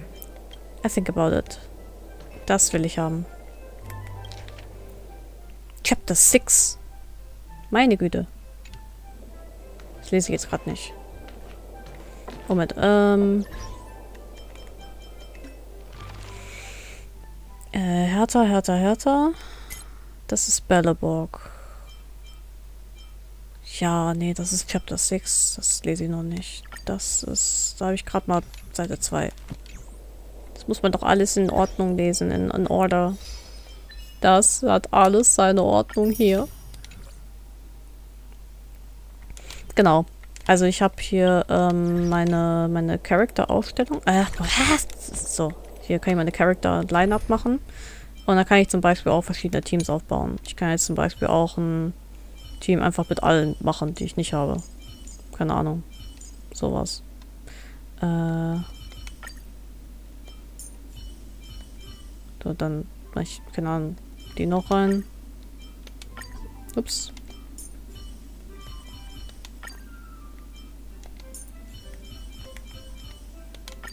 Just like being on stage, right, Pela? I'll follow your rhythm. Und wenn ich jetzt die halt dann ausgewählt habe, dann kann ich zwischen den Charakteren hier durchwechseln. Das kann manchmal auch ganz praktisch sein, weil manche von denen halt Fernkampffähigkeiten haben zum Beispiel. Irgendwie schon, ne? Aber leider nicht.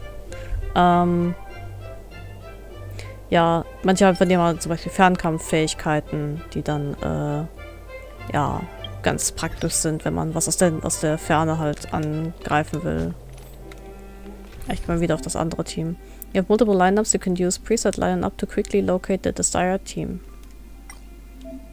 You can adjust and preset lineups in the team interface. So.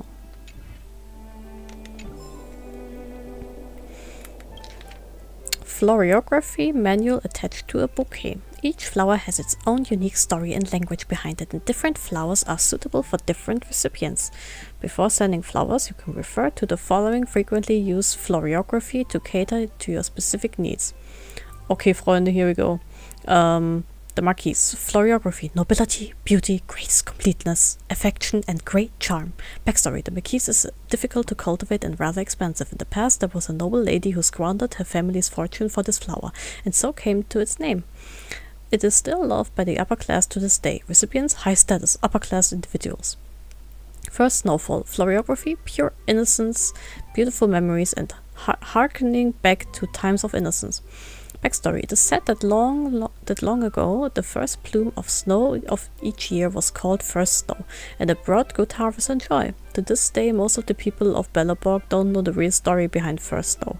However, the beautiful memories symbolized by the flower continue to be passed down generation after generation, just as how it resists the bitter coldness. Recipient?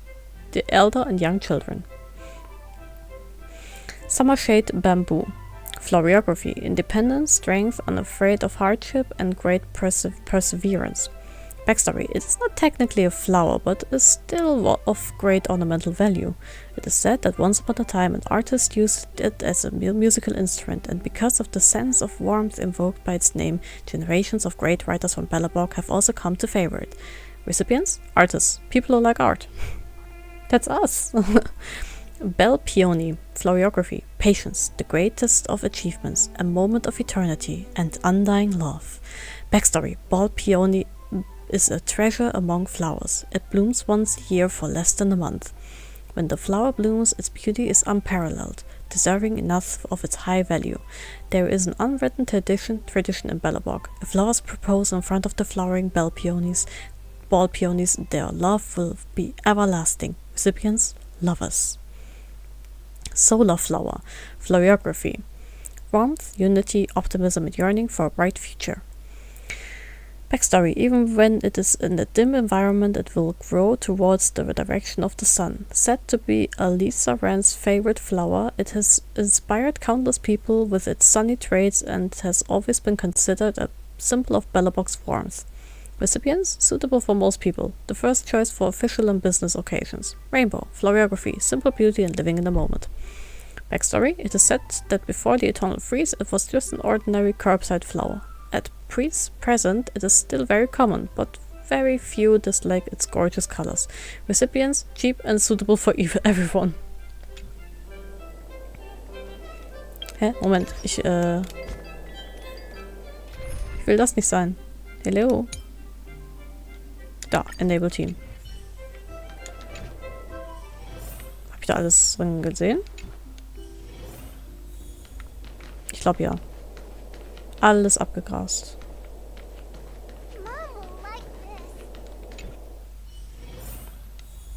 Oha. Es ist langsam Zeit. Du musst hier Dingens installieren. You know? Wollte ja nicht hin. Ich wollte mir das angucken.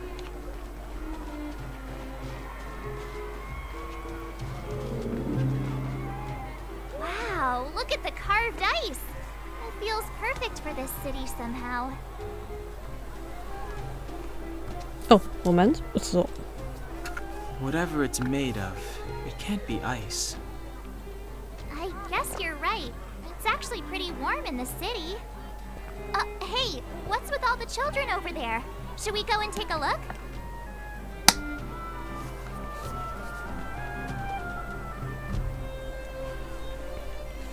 Oha. Hat er nicht mehr gut funktioniert oder warum musstest du ihn platt machen? Ich finde das immer so ätzend. Ich muss mir immer so eine komplette Liste an allen Programmen, die ich wieder drauf machen muss. Das ist so viel Arbeit immer.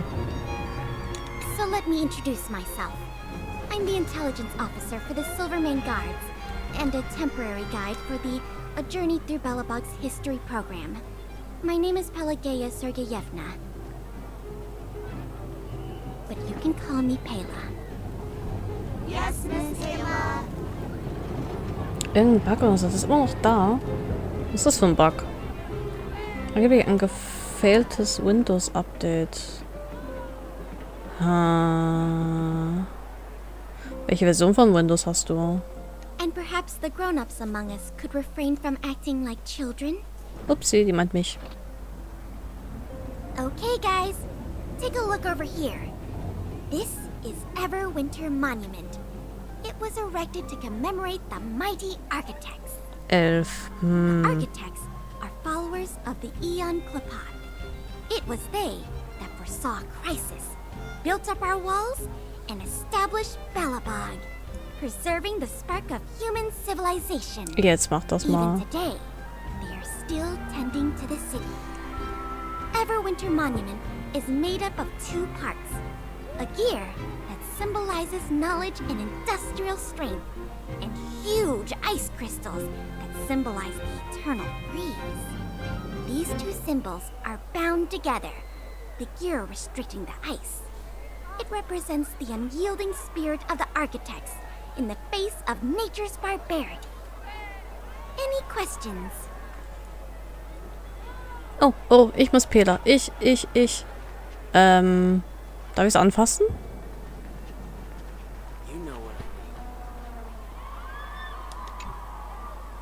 Everyone knows about the Limestein's encounter. Yep, at the Landhaus. I also heard about the Goethes. Wow, there's so much going on here. All I can say is knowing too much can be a mistake. True. What? What are you guys talking about?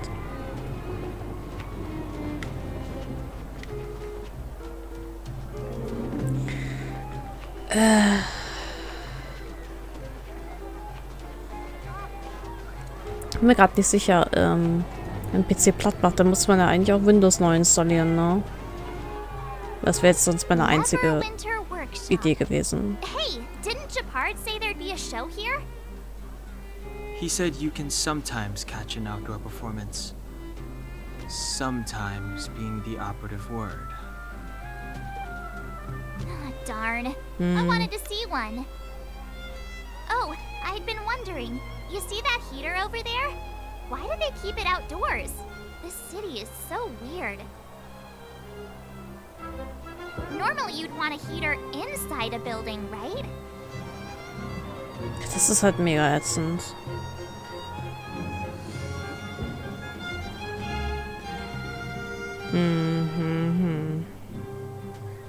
Aber wenn du deinen PC ja platt gemacht hast, dann kann es ja eigentlich kaum ein Softwarefehler sein.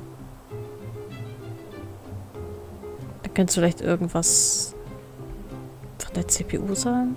Ich weiß es nicht. Ich hoffe auf jeden Fall, dass es nichts Schlimmes ist, was dich hardcore einschränkt. We can't have that. Aber mega ärgerlich. This is how the predator freeze. Maybe they have indoor heaters too. Maybe, but the ones outside just seem like a waste of energy.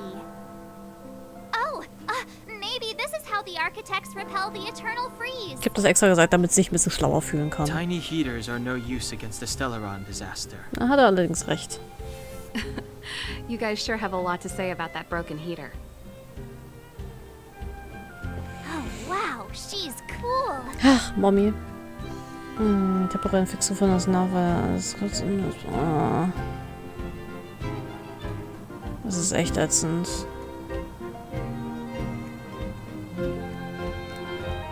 Ja, sie braucht das halt so, das zusammen mit Kopftätscheln und sagen, gut gemacht, Marge. Du bist so smart. Hi, hello. Hi there. The name's Serval. I'm the owner of this workshop. If you got any broken equipment lying around, you can always come find me, though I can't guarantee I'll be interested in fixing it.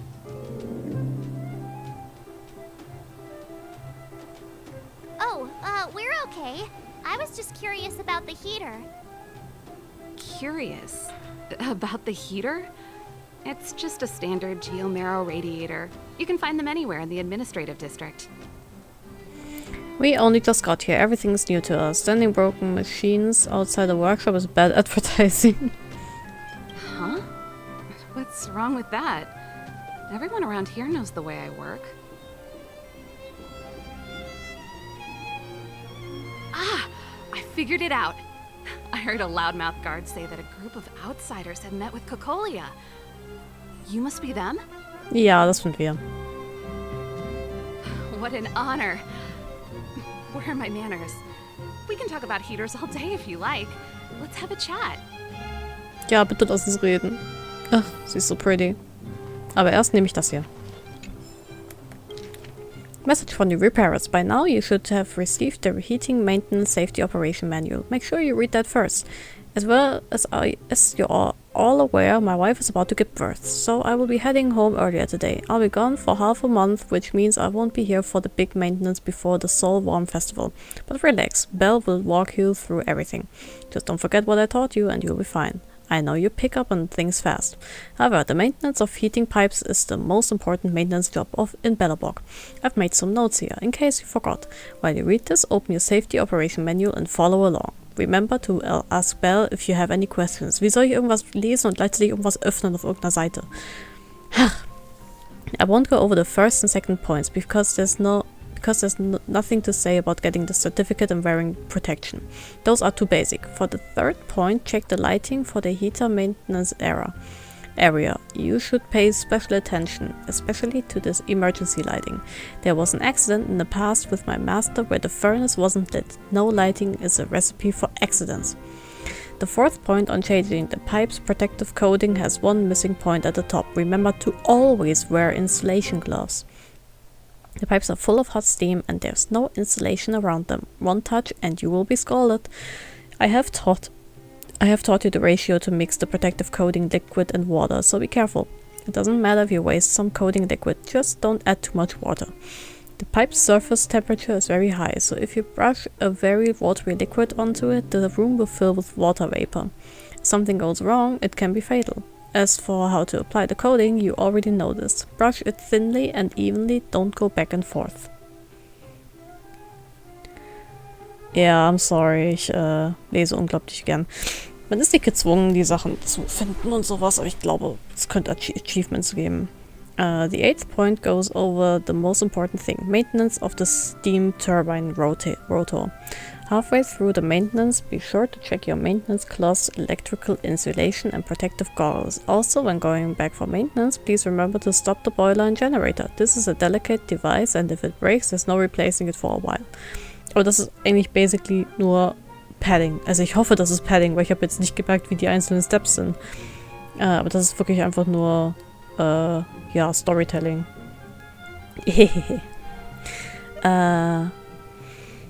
Also, when going back for maintenance, please remember to stop the boiler and generator. This is a delicate device, and if it breaks, there's no replacing for it for a while. You can't be too careful with it. For the 10th point, the alarms and monitoring devices we use now are different from the ones in the manual. Just go with what I taught you. That's about it. Once the heating maintenance is complete, you will be a full-fledged maintenance worker.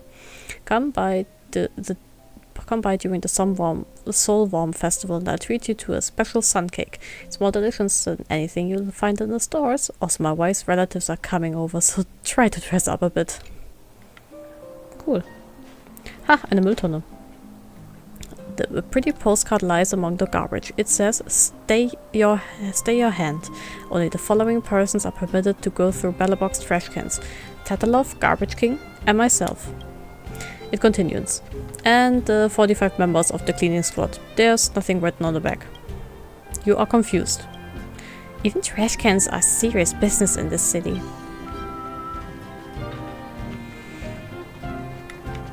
So, einer. Hehe.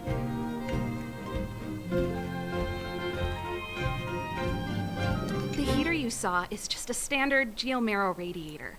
They may not look like much, but they're a real lifeline to the people. Oh, so. The blizzards here are brutal. If we didn't have a reliable way of keeping warm, Belobog would long since have become a dead city, both above and below the surface. What is geomero? It's an ore, a special energy resource. Whether it's keeping the city warm or keeping our counters ticking, everything runs on geomero. Geomero grows beneath the surface of the planet, and specialist underworld mining teams are there to extract it. Transport lines shuttle it up to the surface. In the overworld, we use the same lines to ship surface goods and aid down to the underworld.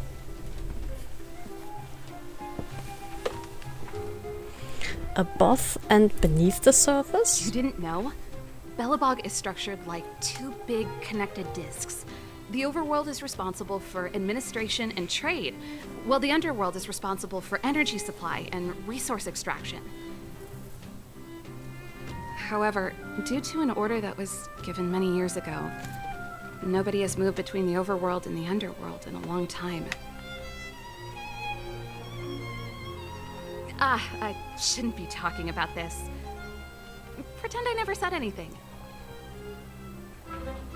Ich liebe dieses Konzept von, oh ja, die Oberstadt, wir sind die Reichen und die Schönen und wir sind die Philosophen und die Wissenschaftler und bla, und wir sind die High Society.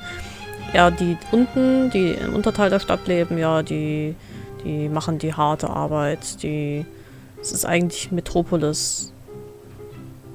Everything is Metropolis. So wie, you know, bei League of Legends hier, ach ja, so Piltover und Zorn. Das ist auch Metropolis. Alles ist Metropolis. Isn't it just like cooking food over an open flame? If the house is a pot, then the heater is the stove it rests on. True, oder? When she puts it like that, it actually starts to make sense. Ich meine, das heißt nicht umsonst Uptown und Downtown. Thanks for your answers. No sweat. This is your first time in Belobog. I just want you to feel some of the warmth the city has to offer. Ich bin ein Uptown Girl. Hey, seeing as there's nothing on your plate just now, want to help me fix up this machine? Just a bit of manual labor. You might find it interesting. Sure, we're not busy. Great. Then let me give you a demonstration first. Ja, okay. Repair.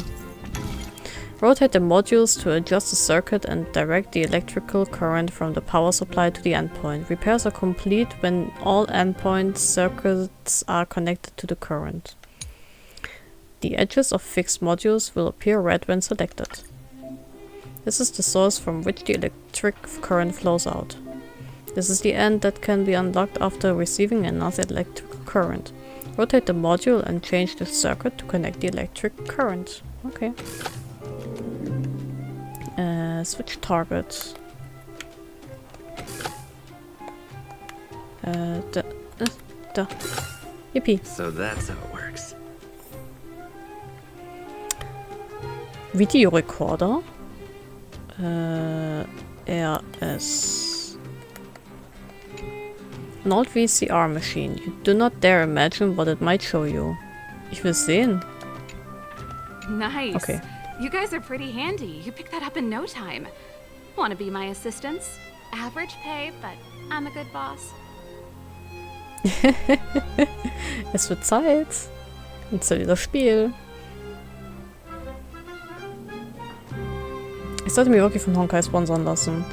Ich habe überlegt, wenn ich endlich mal hier für Dr. Ratio pulle, dass ich das in Cosplay mache. Also im halben Cosplay zumindest. Ich werde zumindest mal einen kleinen Make-up-Test vorher machen, eventuell. Mal sehen.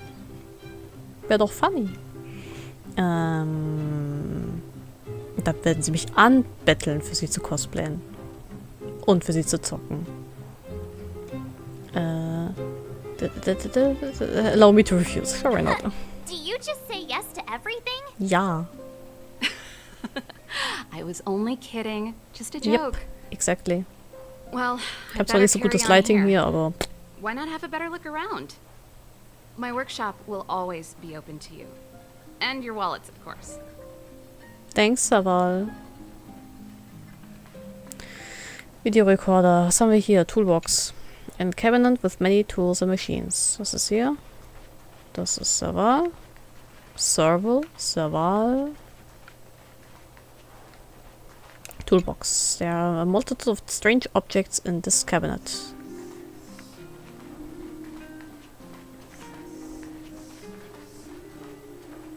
Was sagen die?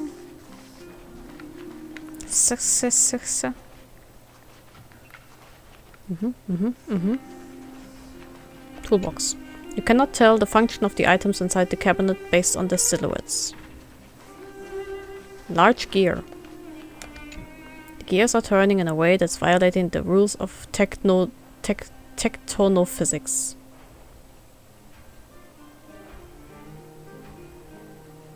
For real, no? Ach, sie ist cute. Wife. Actually, I can be wife. Ja,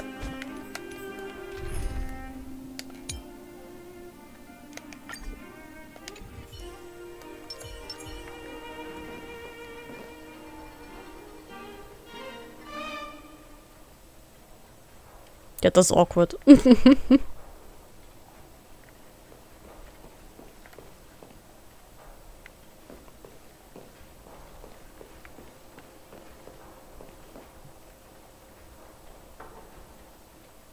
Oh mein Gott, ich hab's geschafft, die Animation zu synchronisieren.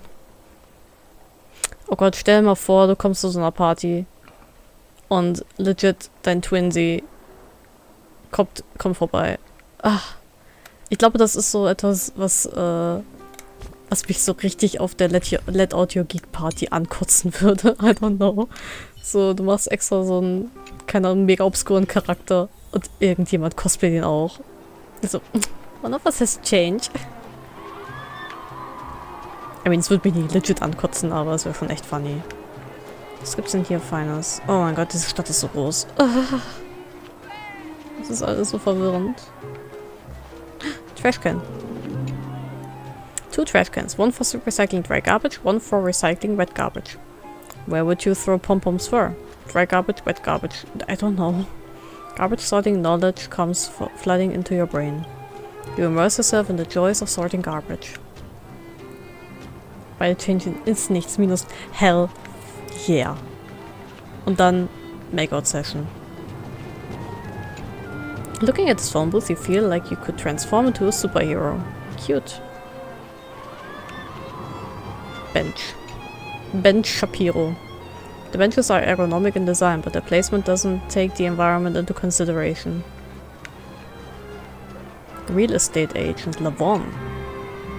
Great location in the outskirts of the city. Energy and water already sorted out. For this fully furnished property with fabulous interior design, you need to bring nothing but yourself.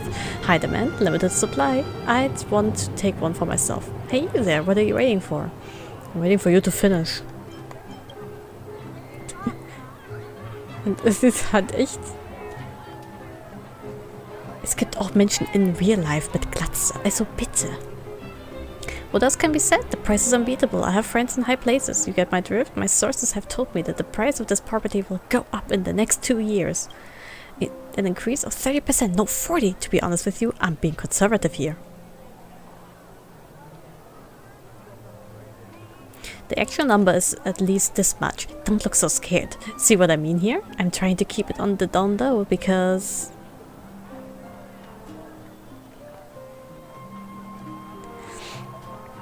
Ja, du musst bedenken, die Ugly-Leute, für die wird nicht gepullt.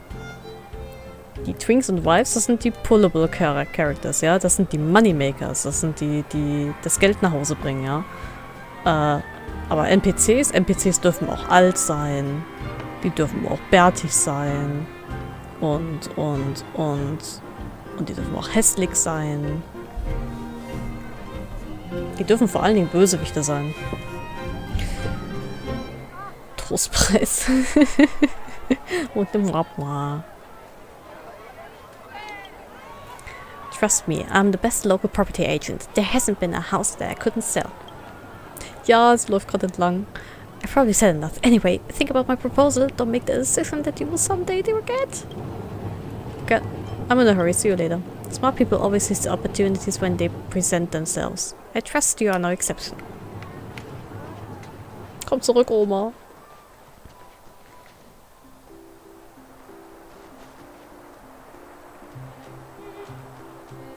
Wenn du ganz genau hinsiehst, dann hat sie vielleicht sogar eine Augenfalte. Ach, sie hat doch welche am Mund. Das ist ja interessant. Eine Mülltonne. Someone threw the book into the trash can. You pick it up. It seems to be a lengthy serial novel by the name of Tale of the Winterlands. You seem to have the incomplete 4th volume in your hand. Okay, das ist Chapter 4. Was ist das? Page 1, Opening Day, July 20th, Golden Theater, 22 West Eliza Avenue, Administrative District. The best offering this year from the Golden Theater Musical Department. Citizen Alexandra. Toward the end of the 3rd Guardian Alexandra's life, her heart was incessantly filled with guilt. A beautiful maiden stepped up to the political arena, giving up her personal life, carrying out her duties with utmost determination. The architects guided her on the path of preservation. The Count grew close with her, but never formalized their relationship. The commander of the Silvermane Guards fought alongside her. When she looks back on her life, will she lament on her many missed chances at love? Alexandra, do you have regrets? 3 Goliaths Awards for the Best Actor and a Musical awardees. Tony, Andy and Jonathan, a joint performance unlike any other. Oh Gott, die Typo! Die haben sie wirklich glatt gebügelt. Die haben sie einfach mal so an allen Enden einmal straff gezogen. A joint performance unlike any other. The youngest Goliath Award winner for Best Musical Orchestration, Catherine, the latest masterpiece after a 2-year hiatus. 6-time Goliath's Lifetime Achievement Award winner, Olivia. Highest recommendations. Newcomer with potential, Dasha as lead actress. Director, Mia. Producer, Carl. Music director, Catherine. Sound director, Bonnie. Artistic director, Janet. Choreographer, Lilia. Concertmaster, Brian. Costume designer, Abigail. Set designer, Timmy. Lighting designer, Bob. Public relations manager, Robert.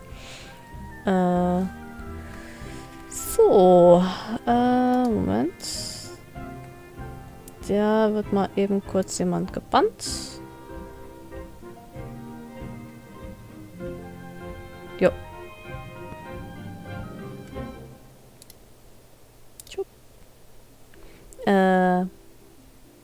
Ich meine, das Comic Sans.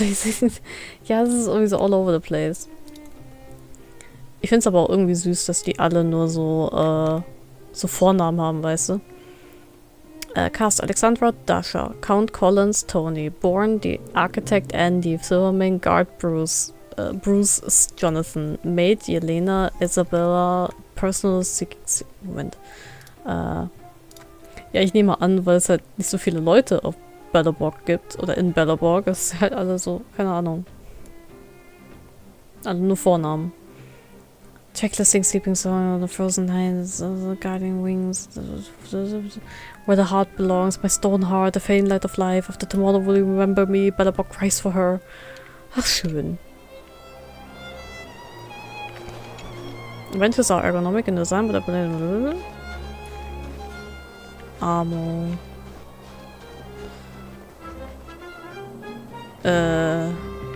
Ist das gute Hotel? Da hinten irgendwo.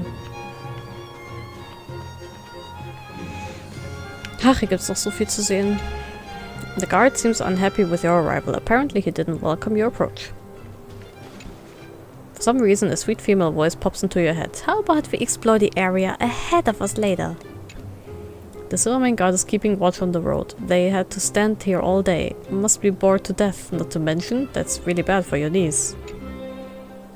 The Silvermane guard is standing like a statue. You can't help wondering whether the deployment here isn't the result of an argument with someone further up the chain of command. Begin to fill in the life of the Silvermane guard for yourself. The graduation, deployment, meritorious contributions, youthful brilliance, how they offended some loser, got demoted and... Oh, Moment. Ah, schade. Got demoted and... Nein, ich kann's nicht nachgucken. Verdammt. Wait. Is that definitely a person? Don't tell me it's a statue. Oh, for the love of... Looks like it really is a statue. As you approach, you see a light flicker in the guard's eyes. Phew, still a person. Silvermane guard is keeping watch on the downhill road. Says coldly conveying a silent order to go away. For some reason it's been... okay. Funny. Trash can. Nice looking trash can, but that's all it really is, a trash can. Was ist das hier? Ah. Heater. The heater emits warmth. It's inconspicuous, but the people of the Union can't live without it. As you approach, you feel a warmth gently around your legs, as if an affectionate pet were rubbing up against them. The heater emits warmth. Let's go. You approach a small device, you feel a slight warmth emanating. As you approach, you feel a warmth gently around the legs of an affectionate pet. Here, geomarrow ore excavated from the underground is converted into heat necessary for survival. Extending this heating network across the towering citadel must have been a huge effort for the designer. The little heater stands alone, resisting nature's biting winds with its faint power. Okay. So, this friend of mine... I have a friend. No, please, hang on. I've always been curious about this one thing. Huh? How did you manage to make so many friends? He doesn't have any friends. I'm so annoyed. What's wrong? I've got a lot on my mind. What? You've never seen someone express emotion before? I was just passing by. Sorry, I shouldn't have lost my temper. You showed up at a bad time. I'm Molly, the executive consultant of Silvermane Guard's technology division. Who are you? I'm Nep. That's an interesting title. Huh? Why am I commenting on people's names again? Sorry. Is there something important you wanted to see me about? I'm not in the mood for small talk. I wanted to ask you. What's bothering you? Are voices grumpy? What does a technical consultant do? My job is to coordinate engineering projects and monitor product quality. Oh, also, when there is a need to outsource a military project, I will participate in the negotiations and assist in the selection of vendors. Es kann sein, dass betet. Fragen wir ihn doch gleich mal. I've been so worn out at work lately. Who said that using your head to work is easier than physical labor? It's not. Why don't you leave the garrison? It's good to push yourself when you're young. Why don't you leave the garrison? What will people think of me if I leave because of this little setback? Forget it, I'll try to endure it. Maybe someday it will be better soon. Everything will be better soon. What's bothering you? It's about the guards. I'm in no position to talk about it. They don't like me and they are giving me a hard time. I don't know why they are like this. I'm just trying to do my job, that's it. Anyways, it was so depressing in the army, so I came out to get some fresh air. Oh, is this grumpy? Me? Grumpy? How can you tell? From every word you've just yelled. It's not like I'm on a bad date or something. That's just how I talk. Forget it, I assure you that this is not who I normally am. That's all.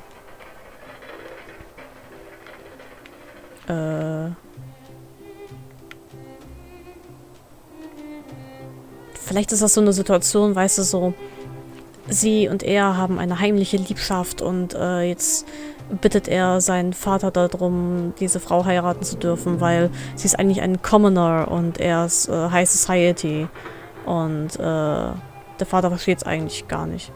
Ach, es ist ihr Vater. Ach so, okay. Oh mein Gott, hatte ich recht? Funny. Your heart must be as cold as the benches in Belloborg. Ich kann irgendwie nicht da zuhören. Naja. There's nothing special about the mailbox, but you feel like something's wrong. You could look at it carefully again and see a white letter hidden in its shadow. Put it in the mailbox, take it away quietly, leave it. Put it in the mailbox. Pick up the letter and put it in the mailbox. From deep within your heart, you feel a noble existence smile, wink, and give you a thumbs up, like a soldier trying to gauge an explosion radius. Praise of high morals? In this grand universe, moral standards are materialized into physical form. Thumbs up approvals aren't a rare sight to behold. What matters is that you are recognized. Nett. Oh, ich bin so nett.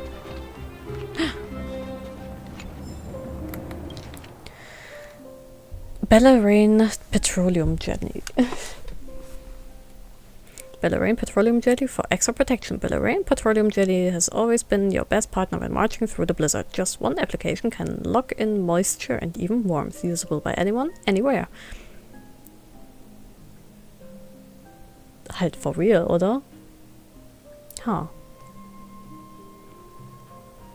Finde ich aber irgendwie nett, dass so kleine Gesten dir dann trotzdem irgendwie was bringen.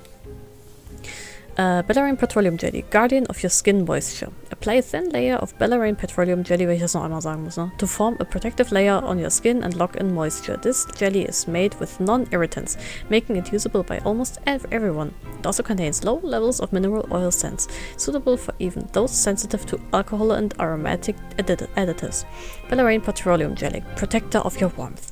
Stellaron Petroleum Jelly is effective at preventing loss of body temperature, even bare skin exposed to the air. Our jelly can also be applied to preserve warmth for covered skin, providing a layer of insulation for your journey into the cold. Stellaron Petroleum Jelly, your doctor for small wounds. Kann ich mit Reichweite bezahlen? Lass das mal nächstes Mal versuchen, wenn wir ins Café gehen. So, wir sind Instagram-Influencer. Wie viele Follower habt ihr denn? So 70? Give or take. Stellaron Petroleum Jelly does not provide anti-inflammatory relief, but it still helps heal small wounds by insulating the wound from air and germs. It allows your skin to heal faster without leaving any scars. Cold, dry air can cause nasal capillaries to rupture, but a thin layer of our jelly can be applied onto the inside of the nose to prevent further bleeding. Wir machen es einfach. Da müssen wir so... Oha, Shots fired. Ja, machen es dann in irgendeinem Café, wo wir nicht mehr hingehen wollen. Bei dem einen Café, wo wir mal waren zusammen. You know the one. Das uns ignoriert haben. Stellaron Petroleum Jelly, a partner through wind and snow. In 376 AF, an overworld worker discovered the byproduct of burning geomarrow had this small analgesic effect on burns and cuts. 12 years later, Robert, the head pharmacy professor of the Charis Hospital, refined the geomarrow remnants into the Stellaron Petroleum Jelly we know today and applied it to the fields of medicine and cosmetics, and began the Petroleum Jelly age. The Stellaron brand was founded in 390 AF and has been protecting the skin of the Belloborg people for over 300 years. We are confident that it will continue to protect you and your family for the years to come.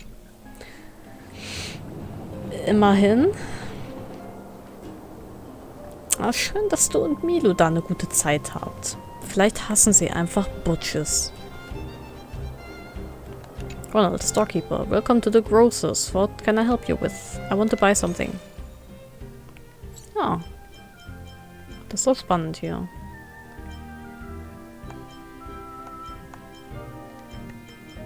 Das ist bestimmt alles mal sehr wichtig für mich.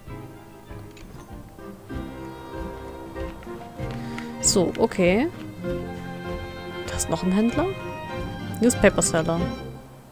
We got the news. Today's paper, hot off the press.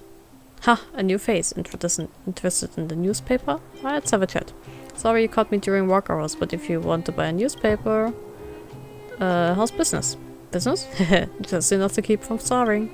Selling these in the streets is hard work. It would be nice if you could contribute a little to my profits. Then I may be able to afford to eat something different from the ones.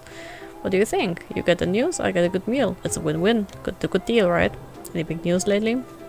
That's a good question. Let me see. How about this one?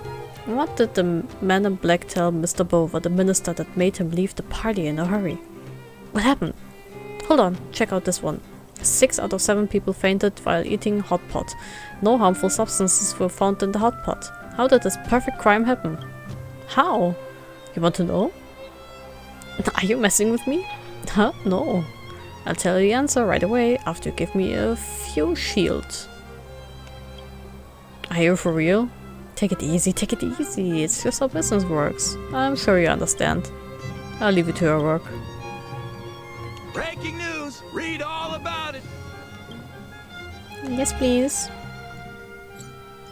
Ice Storm causes. Interview on Daily Life before the Soul Festival. Supreme Guardian. Premier Spectacular. Okay. Kann noch mehr zu lesen kaufen. Alle freuen sich.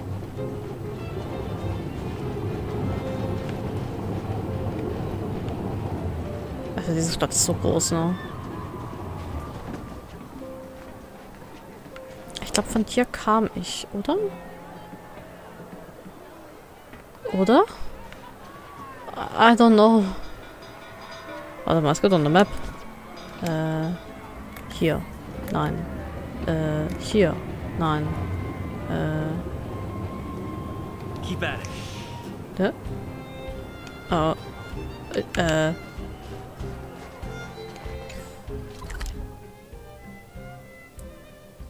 Es sieht alles gleich aus, ja, stimmt schon. Ich habe noch kaum was von der Stadt erkundet, so... Das ist Goethe Hotel.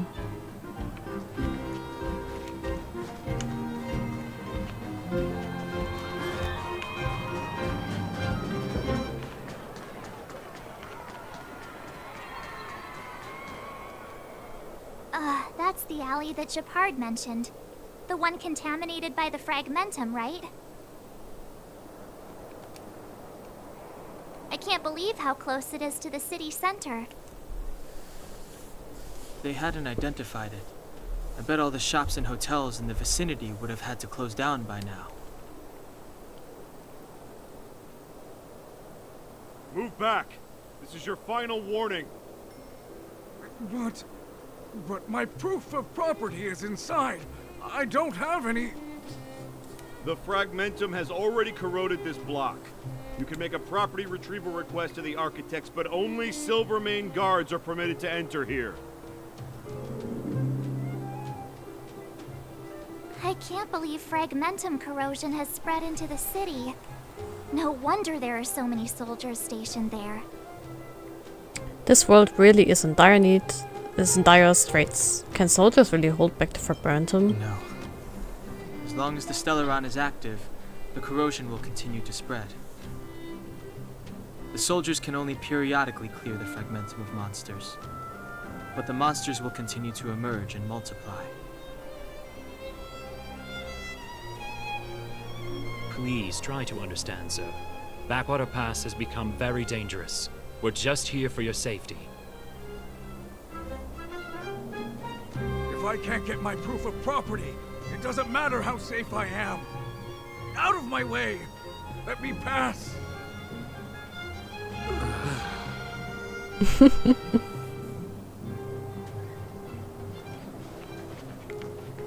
Ja, kann ich dir nicht helfen? Schade. You smell a strong stench as you approach the trash can. Almost as if there was some strange, twisted, dark purple aura surrounding it, protesting in no uncertain terms, no living entities permitted. Be that as it may. You wanna open it? Open it. While your astonished companions look on, you hold your breath and proceed towards the can like a soldier charging into a hail of bullets. Wait, why are you so interested in rooting through every trash can in the city? What have you got to gain? Charge! You decided to open the lid of the can with a determined mind. At your first glance, you saw that strange, stinky thing. And echt so. Suddenly, like an old monk sitting in concentrated introspection, you reach out and grab it. However, you fail to reach enlightenment, given that your companions just run for cover holding their noses. Was habe ich bekommen? Ich habe Trash bekommen. Literally.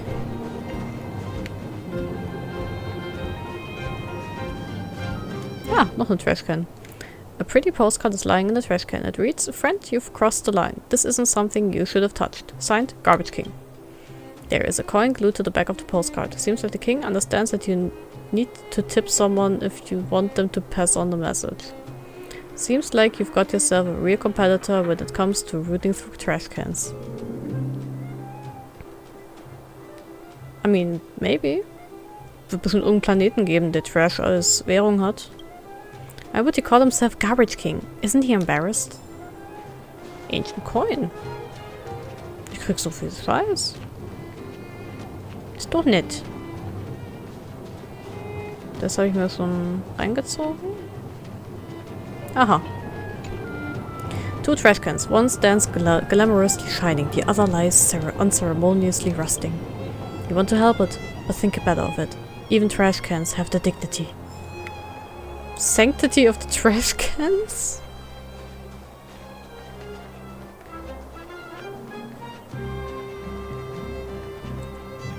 Diese Sidepoints sind öfter was zu trauen. Also, die waren halt 700 Jahre lang von dem Rest des Universums abgeschnitten. Die haben nix. Das ist ein Space Anchor, okay. Da geht's nicht weiter. Was ist hier so? This is some gourmet stuff.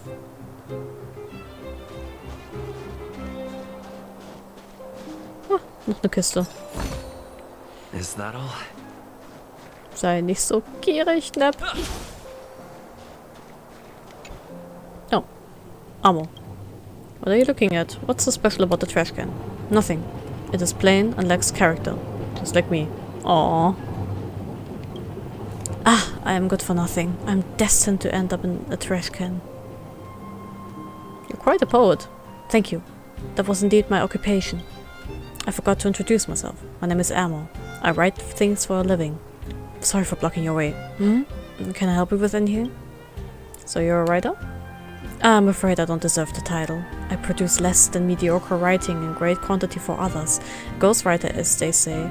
I doubt if I'm qualified to write at all, even for the rubbish I produce. Halt for real. Aber anscheinend selbst der Rubbish, den wir produzieren, ist gut genug, um es in irgendeine KI zu füttern. Da habe ich heute schmerzlich erfahren müssen. Let's talk about your works. What do you write then? I wrote some horror novels, the quality of which can be described with the name of the genre according to some critics. Some say the novels should have never been written in the first place. For the disaster fiction I did, some critiques also apply. Tell me about your ghostwriting. Yeah, I don't know. I'm over it.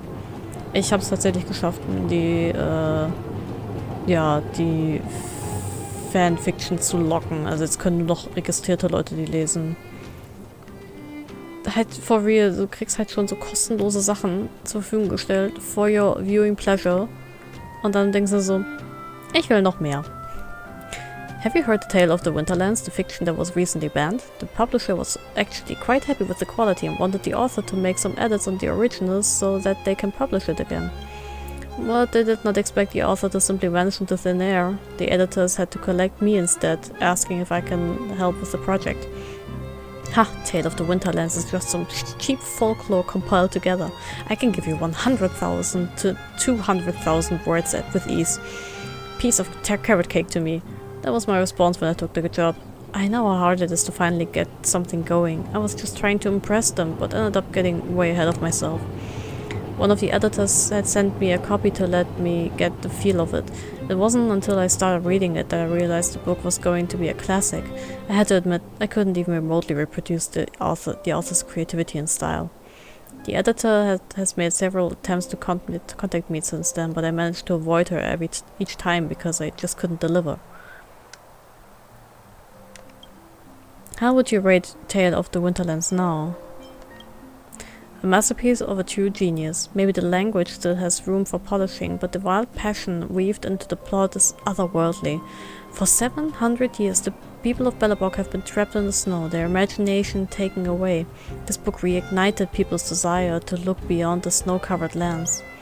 Maybe that's why the architects insist on banning it.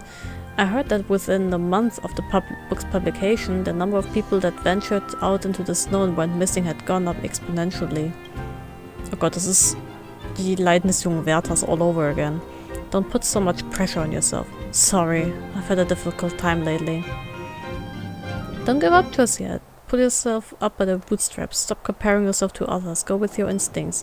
No need to stick to one career path or about doing something else. Stop comparing yourself to others. I'll become a laughingstock in the history of literature if I do that.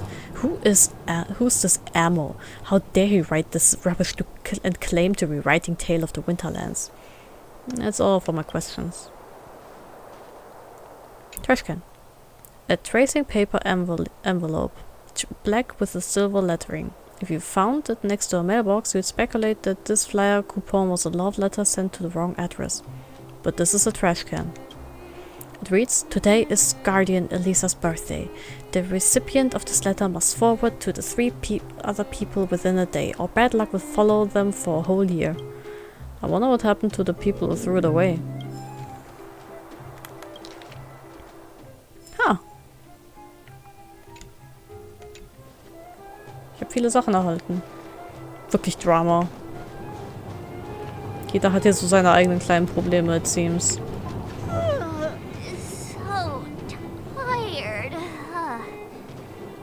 Just want to put my head on a pillow and drift off. Seems like the first day of our trailblazing expeditions is always pretty eventful, huh, Dan-hung? Yeah, it's because you've got too much energy. Unattended precious luggage. The city has the exemplary virtue of not picking up things off the road. You inch closer and quietly listen. The luggage doesn't make a faint ticking sound. You breathe a sigh of relief. The luggage is waiting for its owner. Maybe shortly after, a detective will open it to discover essential clues and save the entire city. Well, that's a whole new story. As a member of the Astral Express, you are well-mannered and respectful. You know that other people's luggage is their sacred and inviolable property. Das ist okay. Ist hier noch was? Luggage-Pile? Das hier? Schön.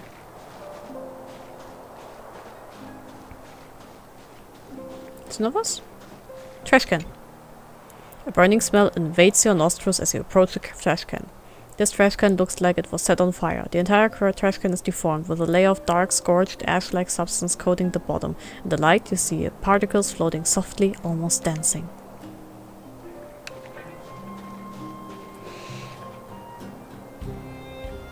Halt echt so. Weißt du, der drinnen wartet halt schon neues Gepäck für die. Das ist schon da. Und wenn die wieder rausgehen und wieder nach Hause fahren, dann nehmen die einfach das von draußen mit. The opening of the postbox reveals 2 envelopes that are being kept in a delicate balance. Touching either one will condemn the other to be swallowed by the pitch-black maw. Such a dilemma falls in front of you. Take the envelope off on the left, take the envelope off on the right. Push them all in, leave them be. Push them all in. Reach your hand out and gently touch them. You aren't sure where your hand skimmed, but the balance of the 2 envelopes is instantly broken. It's incredible how good it feels to do something good. Hurrah! Items obtained. Yippee!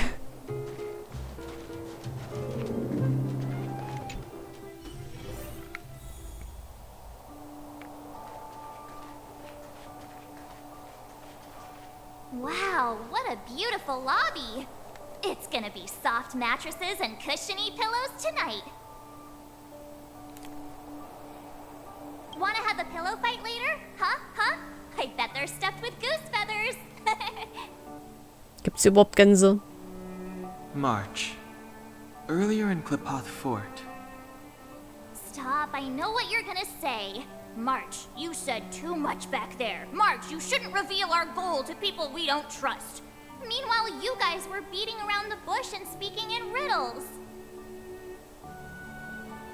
But check it out. Seems like we landed with a pretty sweet deal, right? We get the royal treatment, rooms in a beautiful hotel, and the full support of the locals. Ausnahmsweise mal nicht. Trailblazing goes, this is smooth as heck.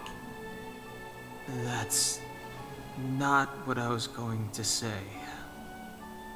All right, spit it out then. Earlier in Klipoth Fort, were you paying attention to the Supreme Guardian?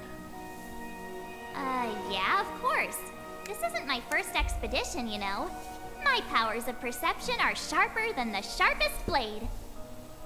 So, did you notice anything? I knew there was something up with her. Am I the only one that didn't notice anything? I knew there was something up with her. Something up with her? She seemed normal to me. She was kinda harsh at first, but she turned out to be a nice, reasonable lady. Although, it felt like she was looking through me. As in, I know she was speaking to us, but it seemed like her gaze was fixed on something far away. I had a similar feeling. Almost as if we weren't the only people in the room. Dun dun dun. Put it like that? Hung. That's scary. It must have been the invisible man. It must have been a guard. You guys are overthinking things. The invisible man. Well, there's no way he'd get past Donhung's sharp eyes. Perhaps I'm too sensitive. She did promise to help us. I just hope she keeps her word. Let's Spooky get some ghosts. rest. We need to save our energy for the discussions tomorrow. Also redet, dass Honkai Star Rail ein Horrorspiel ist. Civilian scientist. Universe, time and space. Past and present. I'm onto something. Eureka! I doubt that's how you discover something. Silence! Science requires solitary. First time seeing anyone doing research like this. It's impossible to talk sense to people like you. Science is a complicated matter. Nothing like your everyday chores that require only 2 brain cells to do. If you can tell what I'm doing with your untrained eyes, I might as well quit the job and let you do it. That's hardly a valid argument. Says someone who has no clue what I'm doing with my research. Science is dead. I don't have much time to waste. Tell me what you want or step aside and let me continue my research on the big universe time tunnel. If I may, I'd like to ask, what is the subject of your research? Fine, I'll show you some basics. Do you know that light is a particle? Is that so? Of course, now let's not get ahead of ourselves. All you need to know is that light is a particle. See, terms like wave theory or duality might be too complicated for you. My point is particles carry information. Are you with me? Go on. Light is a particle that carries information. Building on that, if I'm exposed to light, I am exposed to information. My big universe time tunnel theory holds that the universe consists of multiple interconnected entities that are running in a parallel. Say, if in one universe I come up with ways to send messages and my doppelganger in another universe knew how to interpret those messages, it means, according to my theory, that you can interpret messages sent from another universe, that you can get research funding. Yes, well, I'm trying to explain things in layman terms. The real mechanism behind this is far more complicated. How do you come up with them? Let me remind you, the theory I'm proposing is called Big Universe Time Tunnel. Ah yes, Big Universe, my life work, my child. It all started 2 years ago when I was struck by this wonderful idea while having a meal. I knew from the very beginning that this is going to be the biggest discovery of our time. The world will be left in awe when my time tunnel is completed. Are you really a scientist? Of course I am. What kind of question is that? Those jealous old nerds and hags on Ballerbox academic circle refuse to recognize me only because my revolutionary findings will make them look useless. Geomero always rises to the top. It is just a matter of time before a talented scientist such as myself receives proper funding for my research. Alas, I have always been waiting for a patron to come along. It is painful to see my talent go unnoticed. Did you not receive academic training? That just goes to show how ill-informed you are about the science community today. What can you learn from a bunch of self-righteous nerds who fight tooth and nail for money and power? So you're self-taught. Find it hard to believe? One day the world will tremble for my big-time universe time tunnel, you'll see. And my name, Region, will go down in history as the greatest civilian scientist. Let's call it a day. Was ist das hier? Tales of the Winterland Chronicle. Actually, habe ich jetzt mal den ersten Teil gefunden. Tales of the Winterland Chronicle. Oh ja, ich habe den ersten Teil gefunden. Frozen City noch nicht, oder?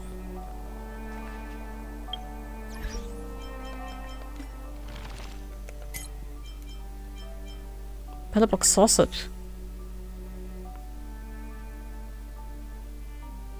Funny. Die ist später durch. Tale of the Winterlands. Ne, Teil 2 habe ich noch nicht gefunden.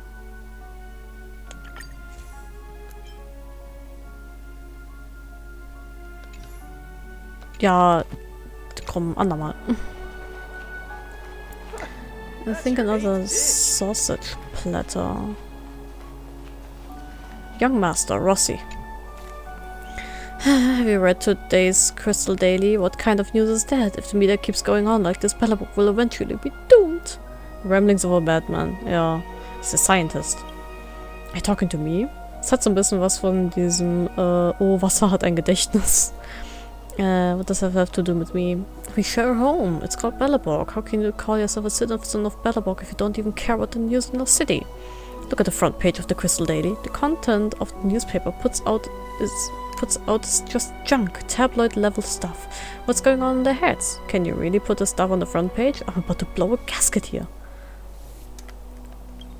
Gibt's nicht auch irgendwie so diese Theorie, so ja hier, UV-Strahlen gibt's, also das ist Conspiracy Theory hier, UV-Strahlen gibt's nicht, aber irgendwas sondert die Sonde ab und das ist irgendwie gut und deswegen Sonnencreme ist bad, weil Sonnencreme hat giftige Partikel. Das ist alles Conspiracy Theory. Ich glaube das alles nicht. Don't cut it out of context, please. Und dass Sonnencreme eigentlich schlecht ist, weil es hält halt gewisse Strahlen irgendwie weg und die Strahlen sind aber gut für uns. Und die verursachen bestimmt keinen Hautkrebs. Der Hautkrebs kommt nämlich durch die Sonnenmilch. Das muss man wissen. Right? Es ist so stupid. Es ist so stupid.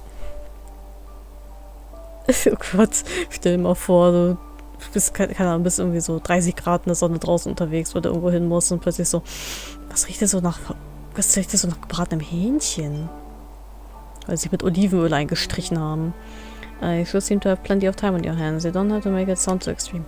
I bet you're not someone who follows the news. Anyone who's ambitious and should pay attention to the world and think more, like I do. That way they can contribute to the development of Belleborg. You really don't know anything. How about I give you a lecture right now? Oh, bitte nicht. I'm listening. Yeah, let me show you how to read this newspaper. What's the paper say? Listen to this malarkey. Today, the Minister of Culture and Education, Mr. Bovas, attended... Oh wait, Bovas my father. Let's look at the next one. Head of the Limesteins shares the family's corporate culture, cultivating a direwolf spirit to come together and transcend limitations. Are you hearing this nonsense? What's this direwolf spirit? He's encouraging young people to work themselves to an early grave. This Limestein is trying to squeeze them for their labor, so the Limesteins can keep up their lavish lifestyles. It's all tricks. Judging from your garish outfit, I suppose you're some rich kid who couldn't possibly appreciate the hardships normal people face. Whatever. People like you typically don't get it anyway. Why do you think I'm a rich kid? Aren't you also rich, as the son of the government official? You're not like this Limestein guy. What? Does being the son of an official automatically put someone above the common people? That's unacceptable. That's an unacceptable stereotype. Echt, oder? I think you're just bored. Hey, I have my own problems, okay? Too, okay? Never mind, this use is trying to explain it to you. People your age don't know the meaning of independent thinking. You have a problem with everyone, don't you? It's just common angst, don't you get it? Never mind, let's just continue reading the news. Ugh, get a load of this guy. Check out what's on the 3rd page. It kills me. Bellabog's outer ring heating system continues to malfunction, now recruiting emergency repair workers. They sure have a tough skin printing something like this. The overworld heating system has always been a headache with its constant need for repairs. Emergency repairs are nothing more than temporary fixes. We can survive the eternal freeze. The problem is all this busy work isn't going to solve the real issue. Is all this effort really worth it? The way I see it, Bellabog Heating Corporation shouldn't be trusted. The Supreme Guardian should step in and revamp all of the city's heating pipes. If the people at Bellabog Heating can't figure out such a simple problem, then leave it to me. I'm sure they reached this conclusion after weighing all the costs. You're going to pay for the renovation of all the pipes? Don't you try and morally blackmail me. I know that trick and I won't fall for it. Based on your logic, I would have to learn to produce milk myself if I say I'm not a huge fan of moo milk. That's ridiculous. Anyway, why am I talking to you about this? Not everyone of my age sees the big picture. Remain silent. What are you doing here? If you're bored, why don't you work for Bellabog's heating system and contribute to society? Why waste your best years here? Was there anything else? If not, I'm gonna go. Plan. Weather's pretty nice, huh? Nett hier. Old Goethe. Hello, welcome to the Goethe Hotel. Are you staying with us? Or would you like to try our special afternoon tea? I'm here as I was attracted by the hotel's frame. I'm only passing by. I'll have a look around. I would like to reserve a room. I would like to try your afternoon tea. The hotel has just been here for a long time, and it became a bit famous in Bellabog. Gibt es Young Goethe? Ich hoffe doch. Make yourself at home. Nee, Young Goethe ist eigentlich so ein Gesicht, das er sich auf die Rückseite von seinem Kopf gemalt hat. Oh. This is where I grew up. I wouldn't say I know all about the administrative district, but I do know the history and goings on around these parts very well. Just let me know if you're interested. I want to ask. Sure, answering my guests' questions is a way to show your hospitality. About Old Goethe and Goethe Hotel. Oh, that's what you're interested in? Goethe is my family name and Goethe Hotel is my family business. Well, it all began a long, long time ago. Jetzt wegen der Mutter da absorbiert hat. Oh Gott, ja. The Goethe family used to be prosperous. My ancestors invested in many industries. Unfortunately, due to poor economics, our family declined. Frustrated, my ancestors sold all of their properties and moved to the underworld. Luckily, later on, another ancestor from my family started empty-handed and revived our family business. Once again, the Goethe Hotel was moved back to the overworld. Have you received any special guests? Well, it depends on how you define special guest. Many guests have stayed with us. Indeed, there are a lot of stories. For example, a lady from a rich family escaped her wedding and jumped out of a window to the 2nd floor in her pajamas. No one ever heard from her since. There was a couple who were theater celebrities. They appeared as though they were in love, but they stayed at different rooms when they were here for their honeymoon. And there was a lady who would always stay in a single room when her family was at work. She was always drawing in her room, and she would cry every time she finished drawing. I wonder what she's been through. It happens a lot in our industry. We always encounter weird things, especially when we've been in the industry for a long enough time. Any recommendations on food around here? Haha, I'm not trying to brag, but our afternoon tea is a specialty of Bellabog. There are a few desserts that only we can make. You can't eat them anywhere else in the administrative district. Many young people visit us during holidays. Sometimes people have to line up. Any recommendations on sightseeing around here? I'd recommend the Western District, which is known for its artistic atmosphere. The Golden Theatre is right there. You'll find everything from celebrities to merchandise. But be careful, don't go on the premiere day. For example, shows that have many fans like the Beneath the White Cloak and Stardust Roast will make the area totally overcrowded. It's best to drive there. If you don't have a car, Elisa Avenue is right outside the hotel. You can take a tram or walk there along the track. I don't have any other questions. Gott, war das jetzt anstrengend. Ach, warum habe ich das getan?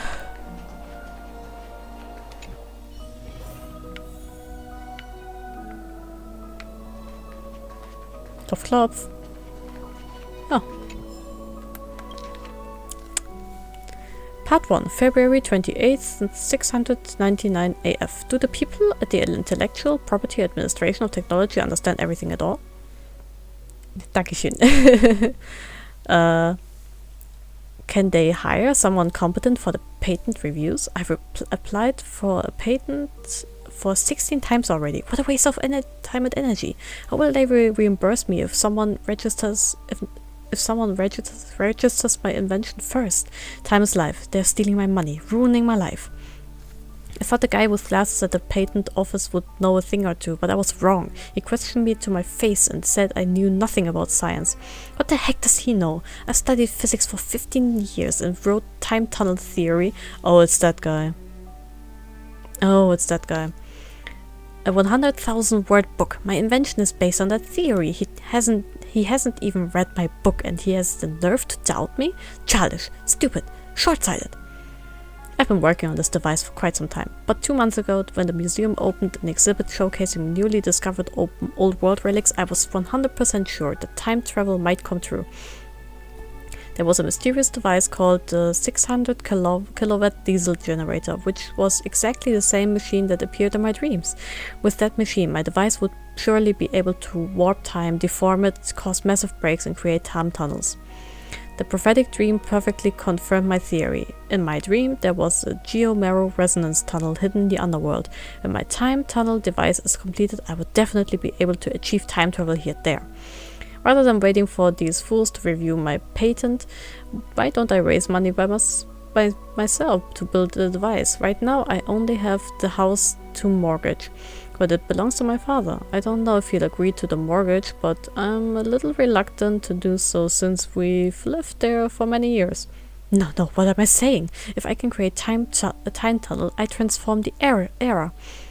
I'd be the modern-day Plamia. How would I shed tears on a house? Let's do it. I'll mortgage the house next week and get my device built. With my device, I could warp the very fabric of time and control its flow. A place like Belobog wouldn't be befitting for someone like me. Oh my, I could revolutionize the Belobog, no, the entire universe. Oh mein Gott, ist der im Hotel? Weil er das Haus seiner Eltern halt, gemortgaged hat und jetzt hat er kein Haus mehr? This is sad. Even during the daytime, the corridor is still brightly lit. The interior of the hostel is nice and cozy. The hallway light has a very clever design. It's equipped with a heating system at the bottom. Ach ja, so eine kleine Laterne. Is there anything left to do? We're meeting the Guardian tomorrow. Kapitalismus. There won't be any time for sightseeing. That's enough fun for today. Time to rest. It was a long day today. All I need is a hot shower and a good night's sleep.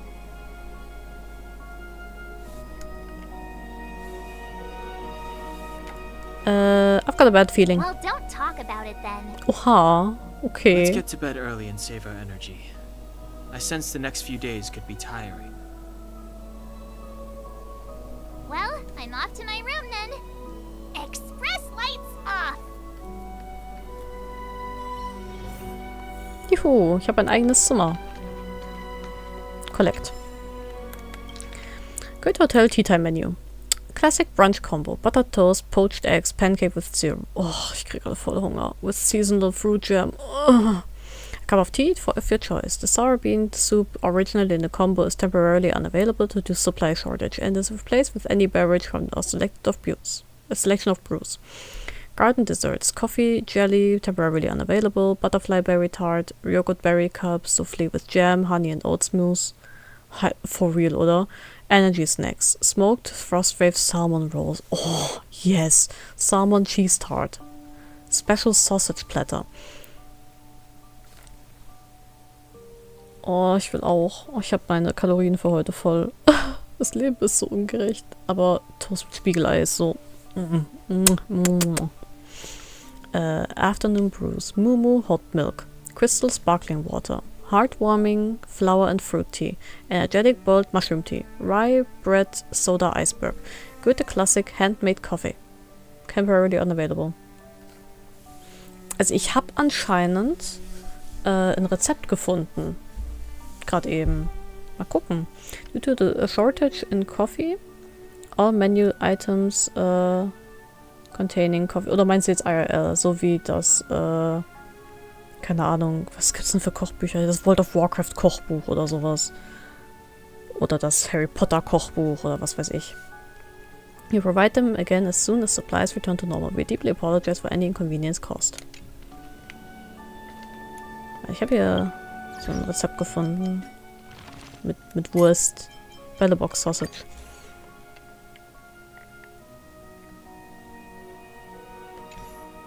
Oh, Hannibal Kochbuch klingt ja richtig fancy.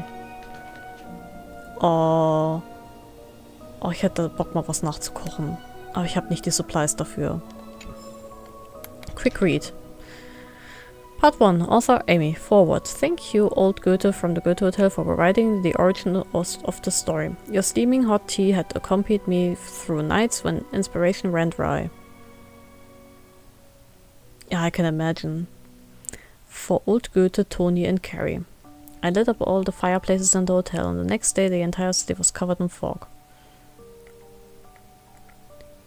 Ich wünschte, es gäbe irgendwo halt ein Restaurant, das halt die Cuisine halt so anbieten würde, you know? You know what I mean?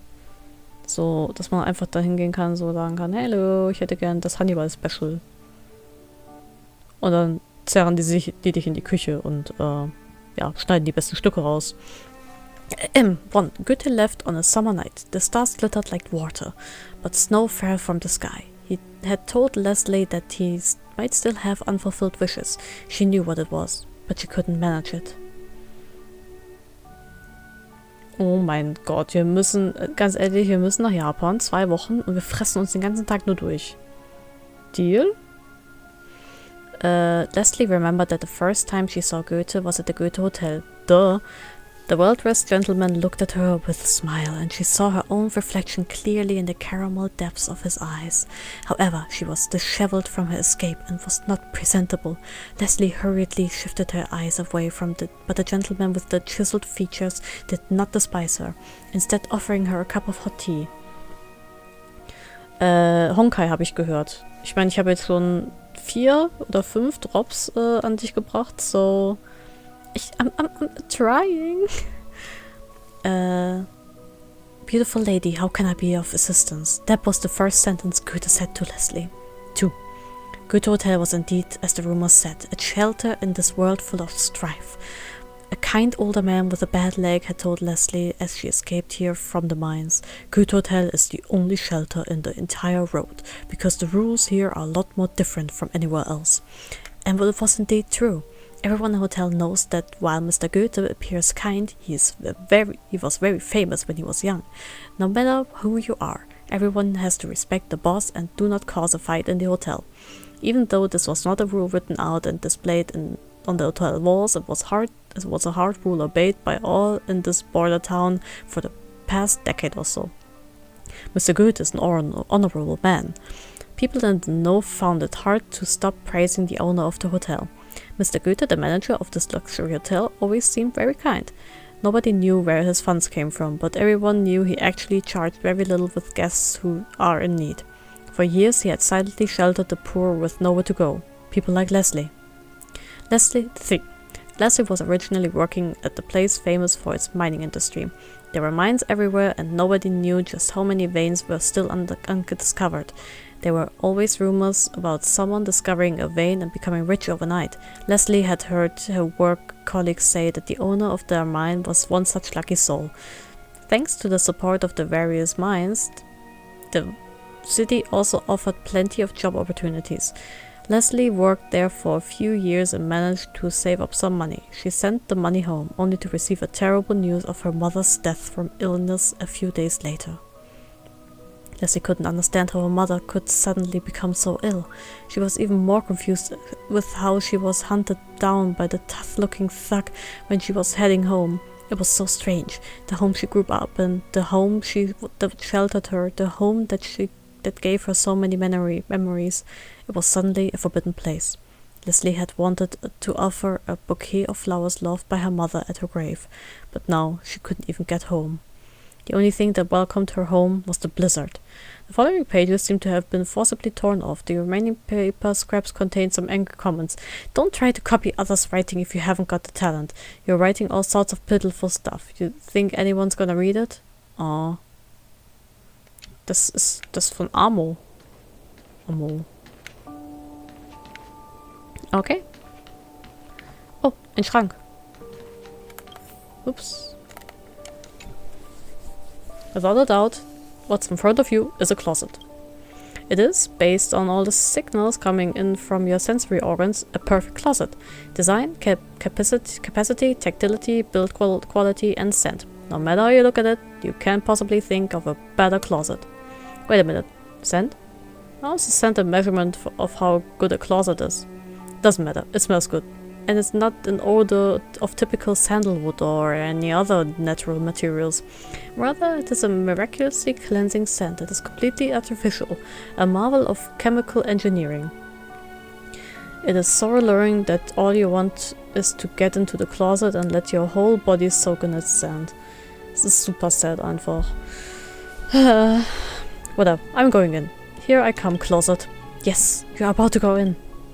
Left foot, right foot. Turn around, take a deep breath. Darn it, why a deep breath? You wanna sneeze, but manage to suppress it. Stand firm. And then, close the door in one smooth move. Bang! Congratulations! You've now been merged with the universe's most perfect closet in one single entity.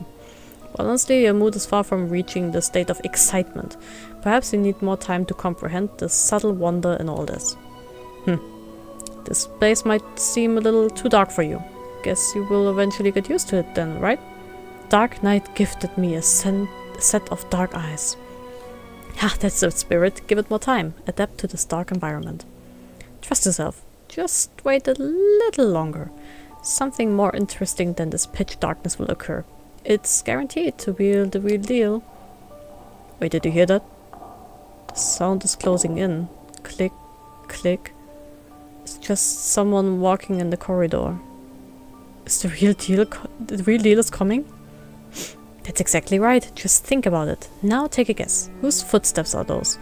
The Goethe Hotel's devil room service. Nein, ja. Hey, wenn es Goethe Hotels Devil ist, dann ist es vielleicht ein Pan. Yes, now you finally get it. That's the Goethe Hotel's resident devil. It hibernates in dirty, unattended small attics, specifically feeding on innocent and vulnerable outsiders. It picked the wrong opponent to mess with this time. After all, you're the universally renowned trailblazer, the guardian deity of the Herta Space Station, the doomsday beast, Doom. Yep. Today is the day you purge evil for the greater good. Ich hab Spaß im Closet. Was ist denn los? Warum bist du so ein Hater? It doesn't seem to be that dark in the closet. The light of valor illuminates your surroundings. Wow. Room service. Is anyone in there? Ha, there it is. All the hotel devils love to disguise themselves as room service. Such a cliché.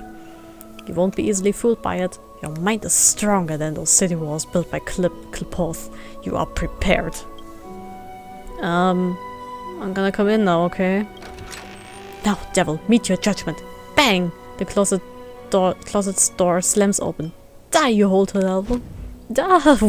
What the heck? You won. The Goethe Hotel's devil is now banished, and this land is now purified. The devil seems to have left something behind. Take it as your reward for your intrepidity. Entertained. Praise of high morals.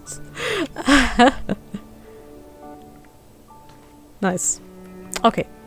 Jetzt aber. Das war ein Scherz mit den Geistern? Who are you? What are you? We are allies.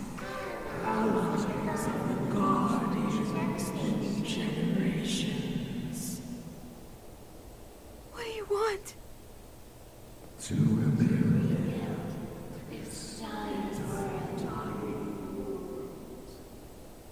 Oh no.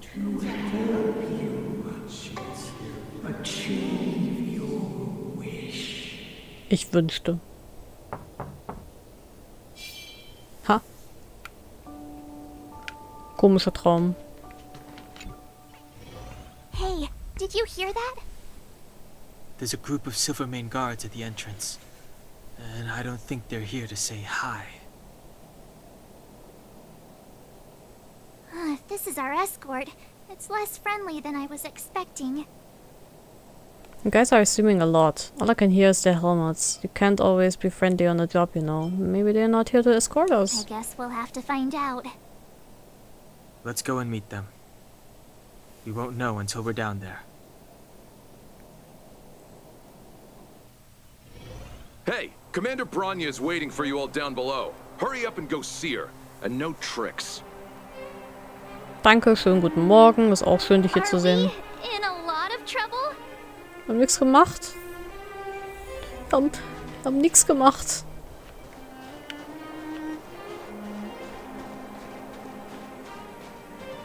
Uh-oh. Huh?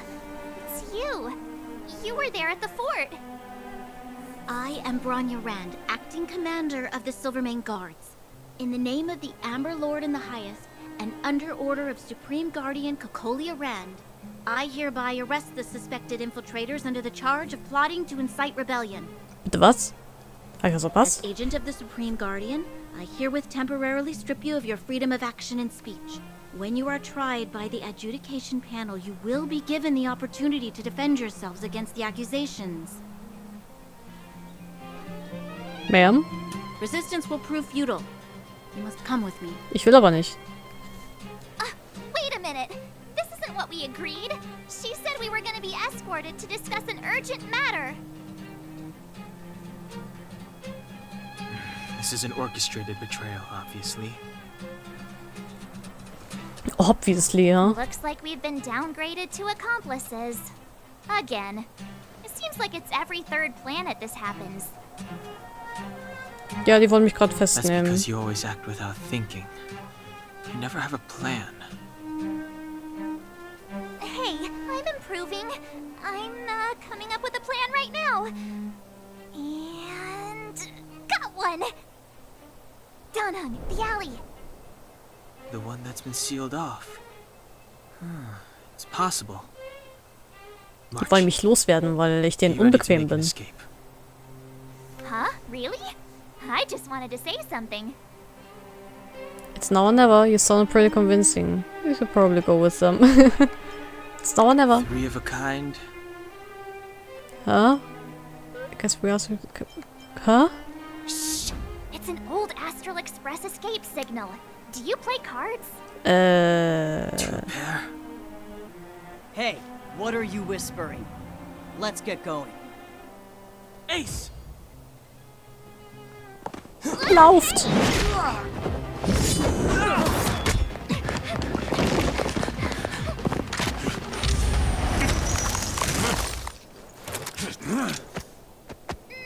Have an ice day!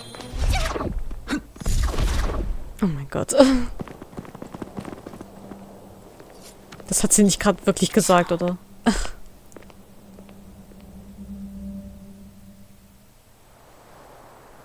They charged straight in!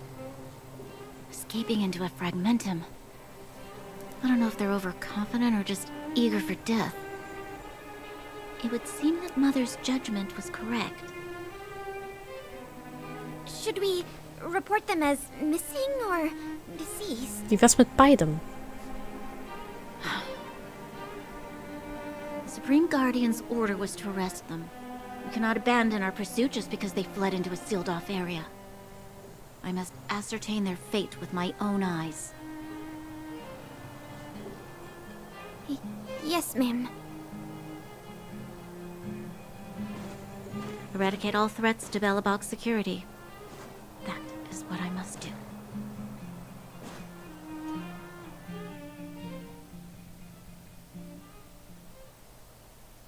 Ha! See? They weren't brave enough to follow us. Freedom! Serves them right. Better luck next time, slowpokes. We got lucky. Well, getting lucky. We caught them by surprise. Nothing more. They'll be in pursuit soon enough. Let's follow the path. We need to guarantee our own safety before making any further plans. Das, was er sagt. Cool. Kann nichts kaputt machen, ist ja ätzend.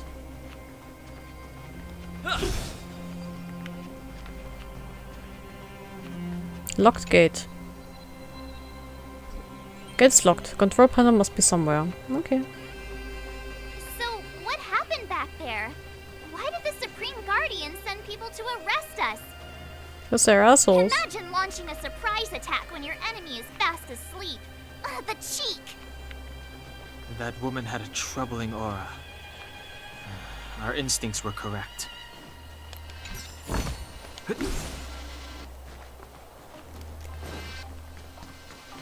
Was ist das hier? Supreme Guardian Tatiana delivers an important speech. Supreme Guardian Tatiana delivers an important speech. A newspaper clip cut out with meticulous care was stuck on the notice board. Supreme Guardian Tatiana made a commemorative speech before the newly built museum, and its entirety was posted on the Crystal Daily. Commemorative speech on the 50th anniversary of the passing of Supreme Guardian Alexandra. Today is the 50th anniversary of the death of Alexandra, the third Supreme Guardian of Belobog. We had spent the most peaceful half-century since the founding of Belobog after the Great Woman's passing. People live in prosperity and the city is moving in the right direction. We are at the best time in our history. All this was because of the work the Supreme Guardian put in while she was alive. Today I ask us to please offer our most sincere thanks to Madame Alexandra. Ich versuch's. During Madame Alexandra's tenure, Belobog underwent dramatic transformations. The extent of development for the underworld has accelerated, and countless spirited young people made their name in the mining towns. While she put great effort in developing the society and economy of the underworld, Madame Alexandra also devoted herself to developing education. She supported and created the University of Belobog for scientific research. With her generosity, the scientific understanding of underground ecology also reached new heights. Moreover, Madame Alexandra has also unified the units of measurements in Belobog and established the after-fortification calendar, which is still in use. It is fair to say that were it not for Madame Alexandra, Belobog perhaps still be living in the equivalent of a chaotic and ignorant night. Personally, Supreme Guardian Alexandra was a hero I had never met. When I was still a candidate for the Supreme Guardian, Madame Feinka often spoke to me about Grandma Alexandra. It could be said that she had seemingly never left us and is still with us today. Belobog will forever remember Alexandra and every Supreme Guardian before and after her. We will not forget these great names even after 50. No, we will remember even after 100, 500 or 1,000 more years. Once again, let us give our deepest respect to the great Supreme Guardian Alexandra. Can I investigate it again? Brothers in court go to mansion sealed temporarily. Oh Gott, das ist lang. Oh, das ist Brothers in court go to mansion sealed temporarily. Several carefully cut newspaper clippings taken from the Crystal Daily were pinned to the bulletin board. For the Goethe family, a prominent family in Belobog, the past 3 months have been life-changing. Basically ist das einfach eine Ehrung von der Herrscherin, die halt vorher geherrscht hat. Und ja, behandelt einfach so ein bisschen dieses, was sie alles gemacht hat, zum Beispiel wie die Jahre gezählt werden, das von ihr und bla. Before the incidents at Austin Goethe's funeral had a chance to settle, his 2 sons were already stirring up a ruckus in court. After a grueling court process, the news that Grey Goethe was convicted of treason shocked Belobog. What happened exactly? Please stay tuned for our correspondence analysis. Shortly after Austin Goethe's passing, the brothers turned on each other over the will.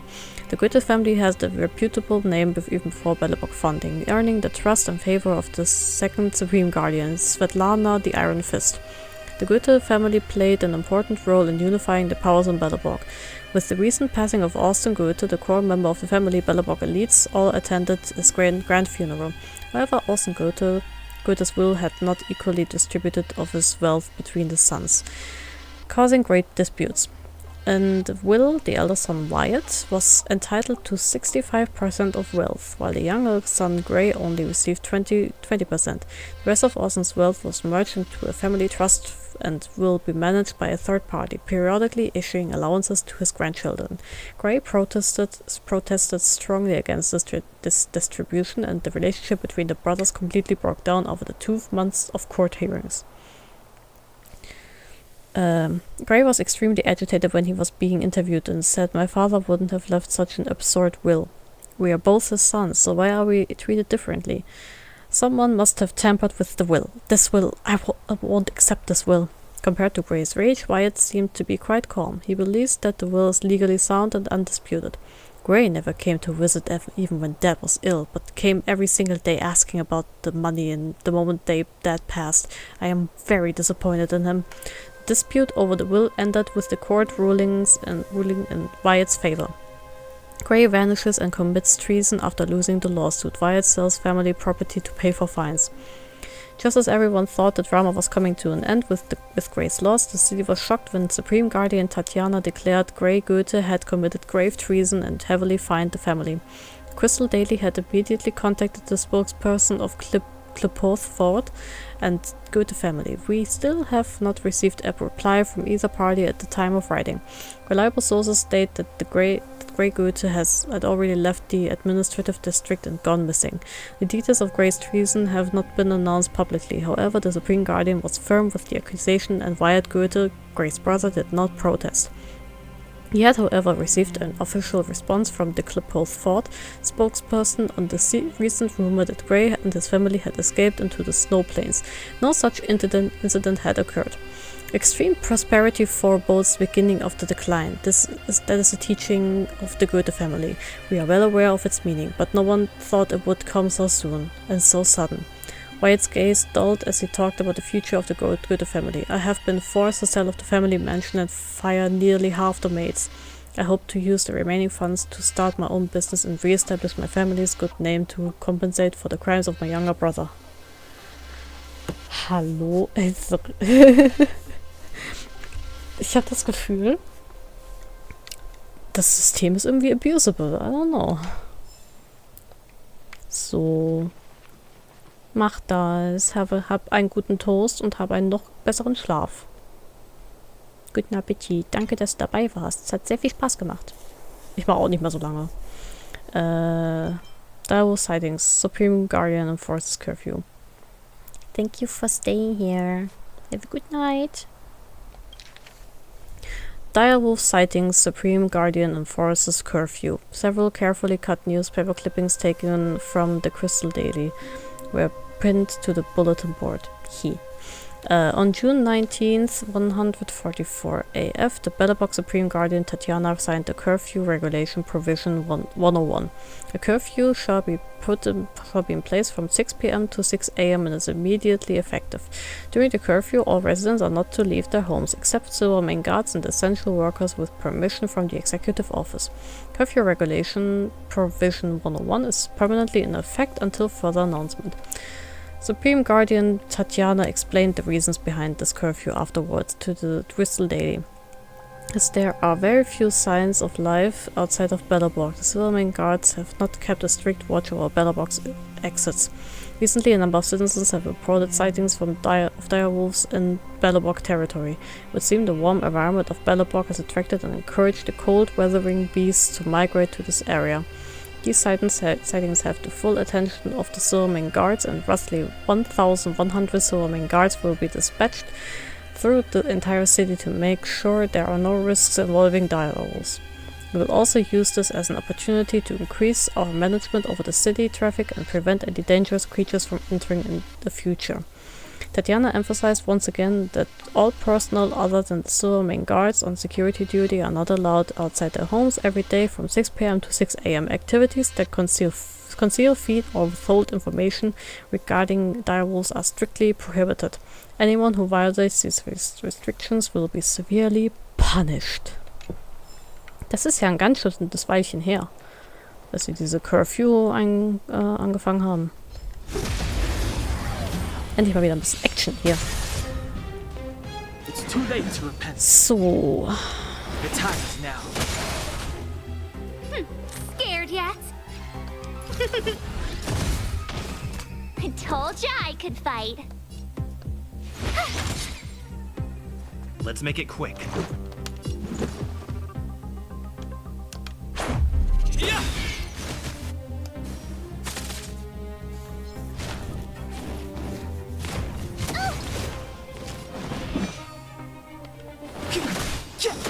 Nicht unbedingt der optimalste Fight, aber solide. Reach the end of the story in your own way. A strange creation in the shape of a flower sepal with golden stamens and pistils and ink black petals. Defeat enemies to gain character XP materials like cone XP materials and credits. Oh.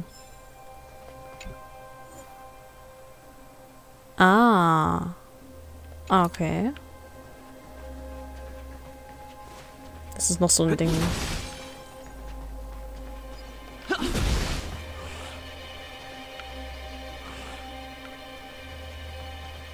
Oh, die sind Level 19.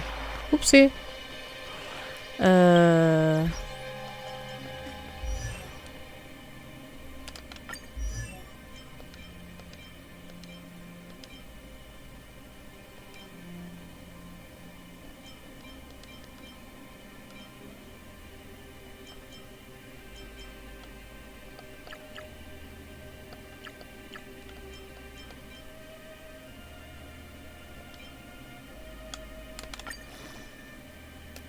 Ich level die alle mal ein bisschen hoch. Kann ja nicht schaden.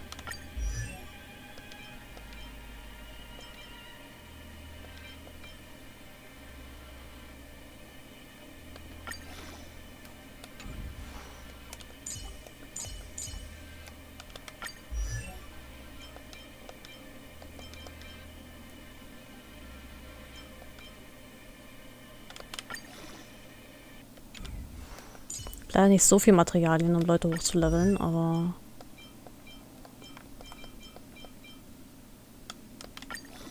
Für ein bisschen was reicht das.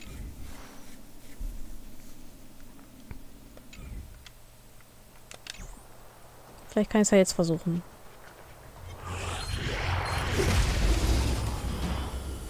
Ah, Weakness hat nicht applied.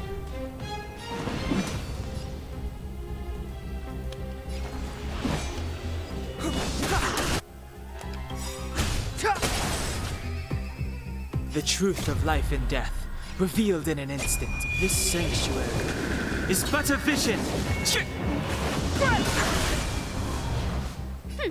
Scared yet?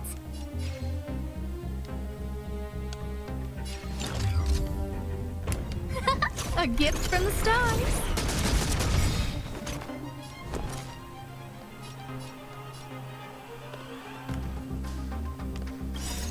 Ups. Das war der falsche. Are made to be broken.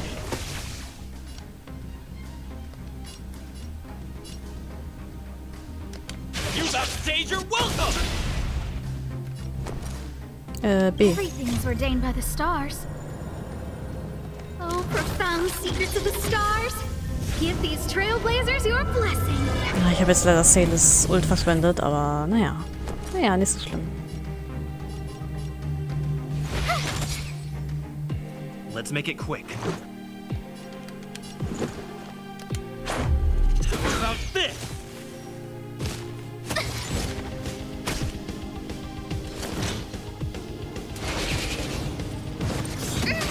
Oh, damn.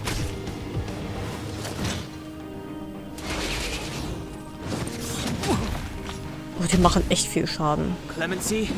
Never heard of it.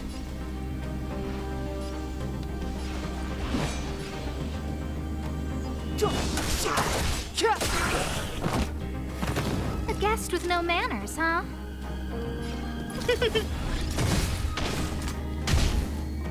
My turn. So, gib dir wieder mal ein Schild, bitte. How can we lose? Let's go. Batter up! Step aside. I have no interest in stoking conflict. I don't remember inviting you.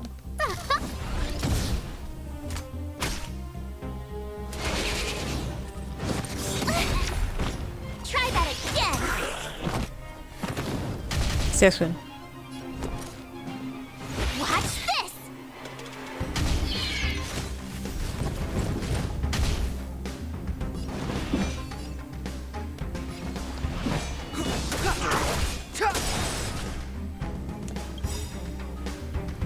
The truth of life and death, revealed in an instant.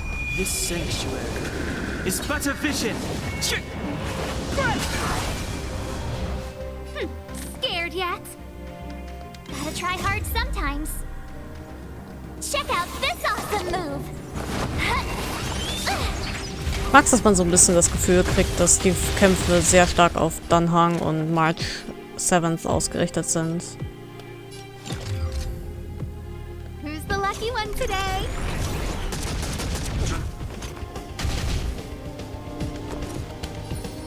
Stay right there while I give you a present.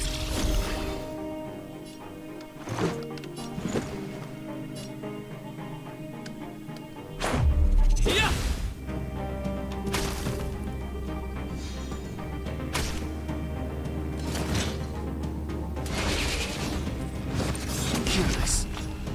Ja, guter Shield.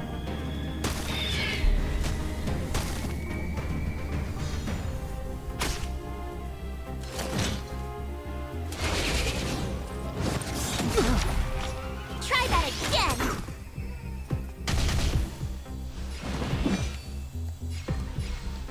The time is now. Scared yet? Look out.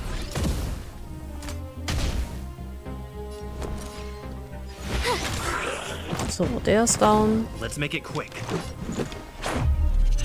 Wir sind jetzt auch down. Schön. Oh. Formidable foe defeated. Yippie. Looks good.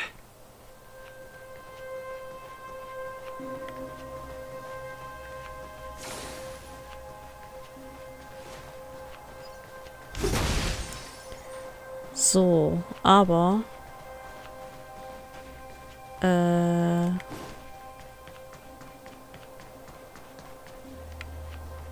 kann ich mich an dem Anker heilen? Tatsache. Werde dann auch für heute mal Ende machen. Es sind doch schon alle ins Bett gegangen. Aber es ist gerade mal 0 Uhr. 0 Uhr unter der Woche. Vielleicht war es ein Fehler, heute zu streamen. Nein, hat sehr viel Spaß gemacht. War sehr schön. Genau. Friends. Ich habe eine Friend Request. Friend Request. Oh.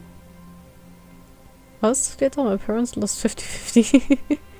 Yeah, sure. Why not?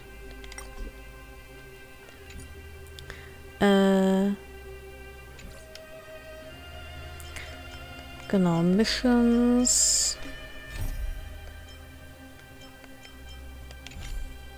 Das ist okay. Oh, ich habe die Trashcan als Anzeige bekommen. Sehr schön, sehr schön. Direkt mal wechseln. Alright. Und das hier ist ja eh noch 14 Tage da. LB, wo? Claim. Ha, spannend. I see. Okay. Genau, das ist eh noch eine Weile hier. Das überlege ich mir dann beim nächsten Mal. Okay. Dann, ja. Vielen Dank fürs Zusehen. Und wir sehen uns dann beim nächsten Mal wieder. Ich freue mich sehr. Moment, ich muss mal ganz kurz gucken. Ah, Moment. Das ist nicht hier. Das ist hier Warp. Wie lange ist er noch da? 14 Tage und 15 Stunden. Okay. Kriegen das hin. Wir kriegen das hin. Genau. Dann eine gute Nacht für diejenigen, die es abends gucken, nachts gucken. Und ja, dann bis zum nächsten Mal. Bis dahin. Freue mich. Ciao, ciao.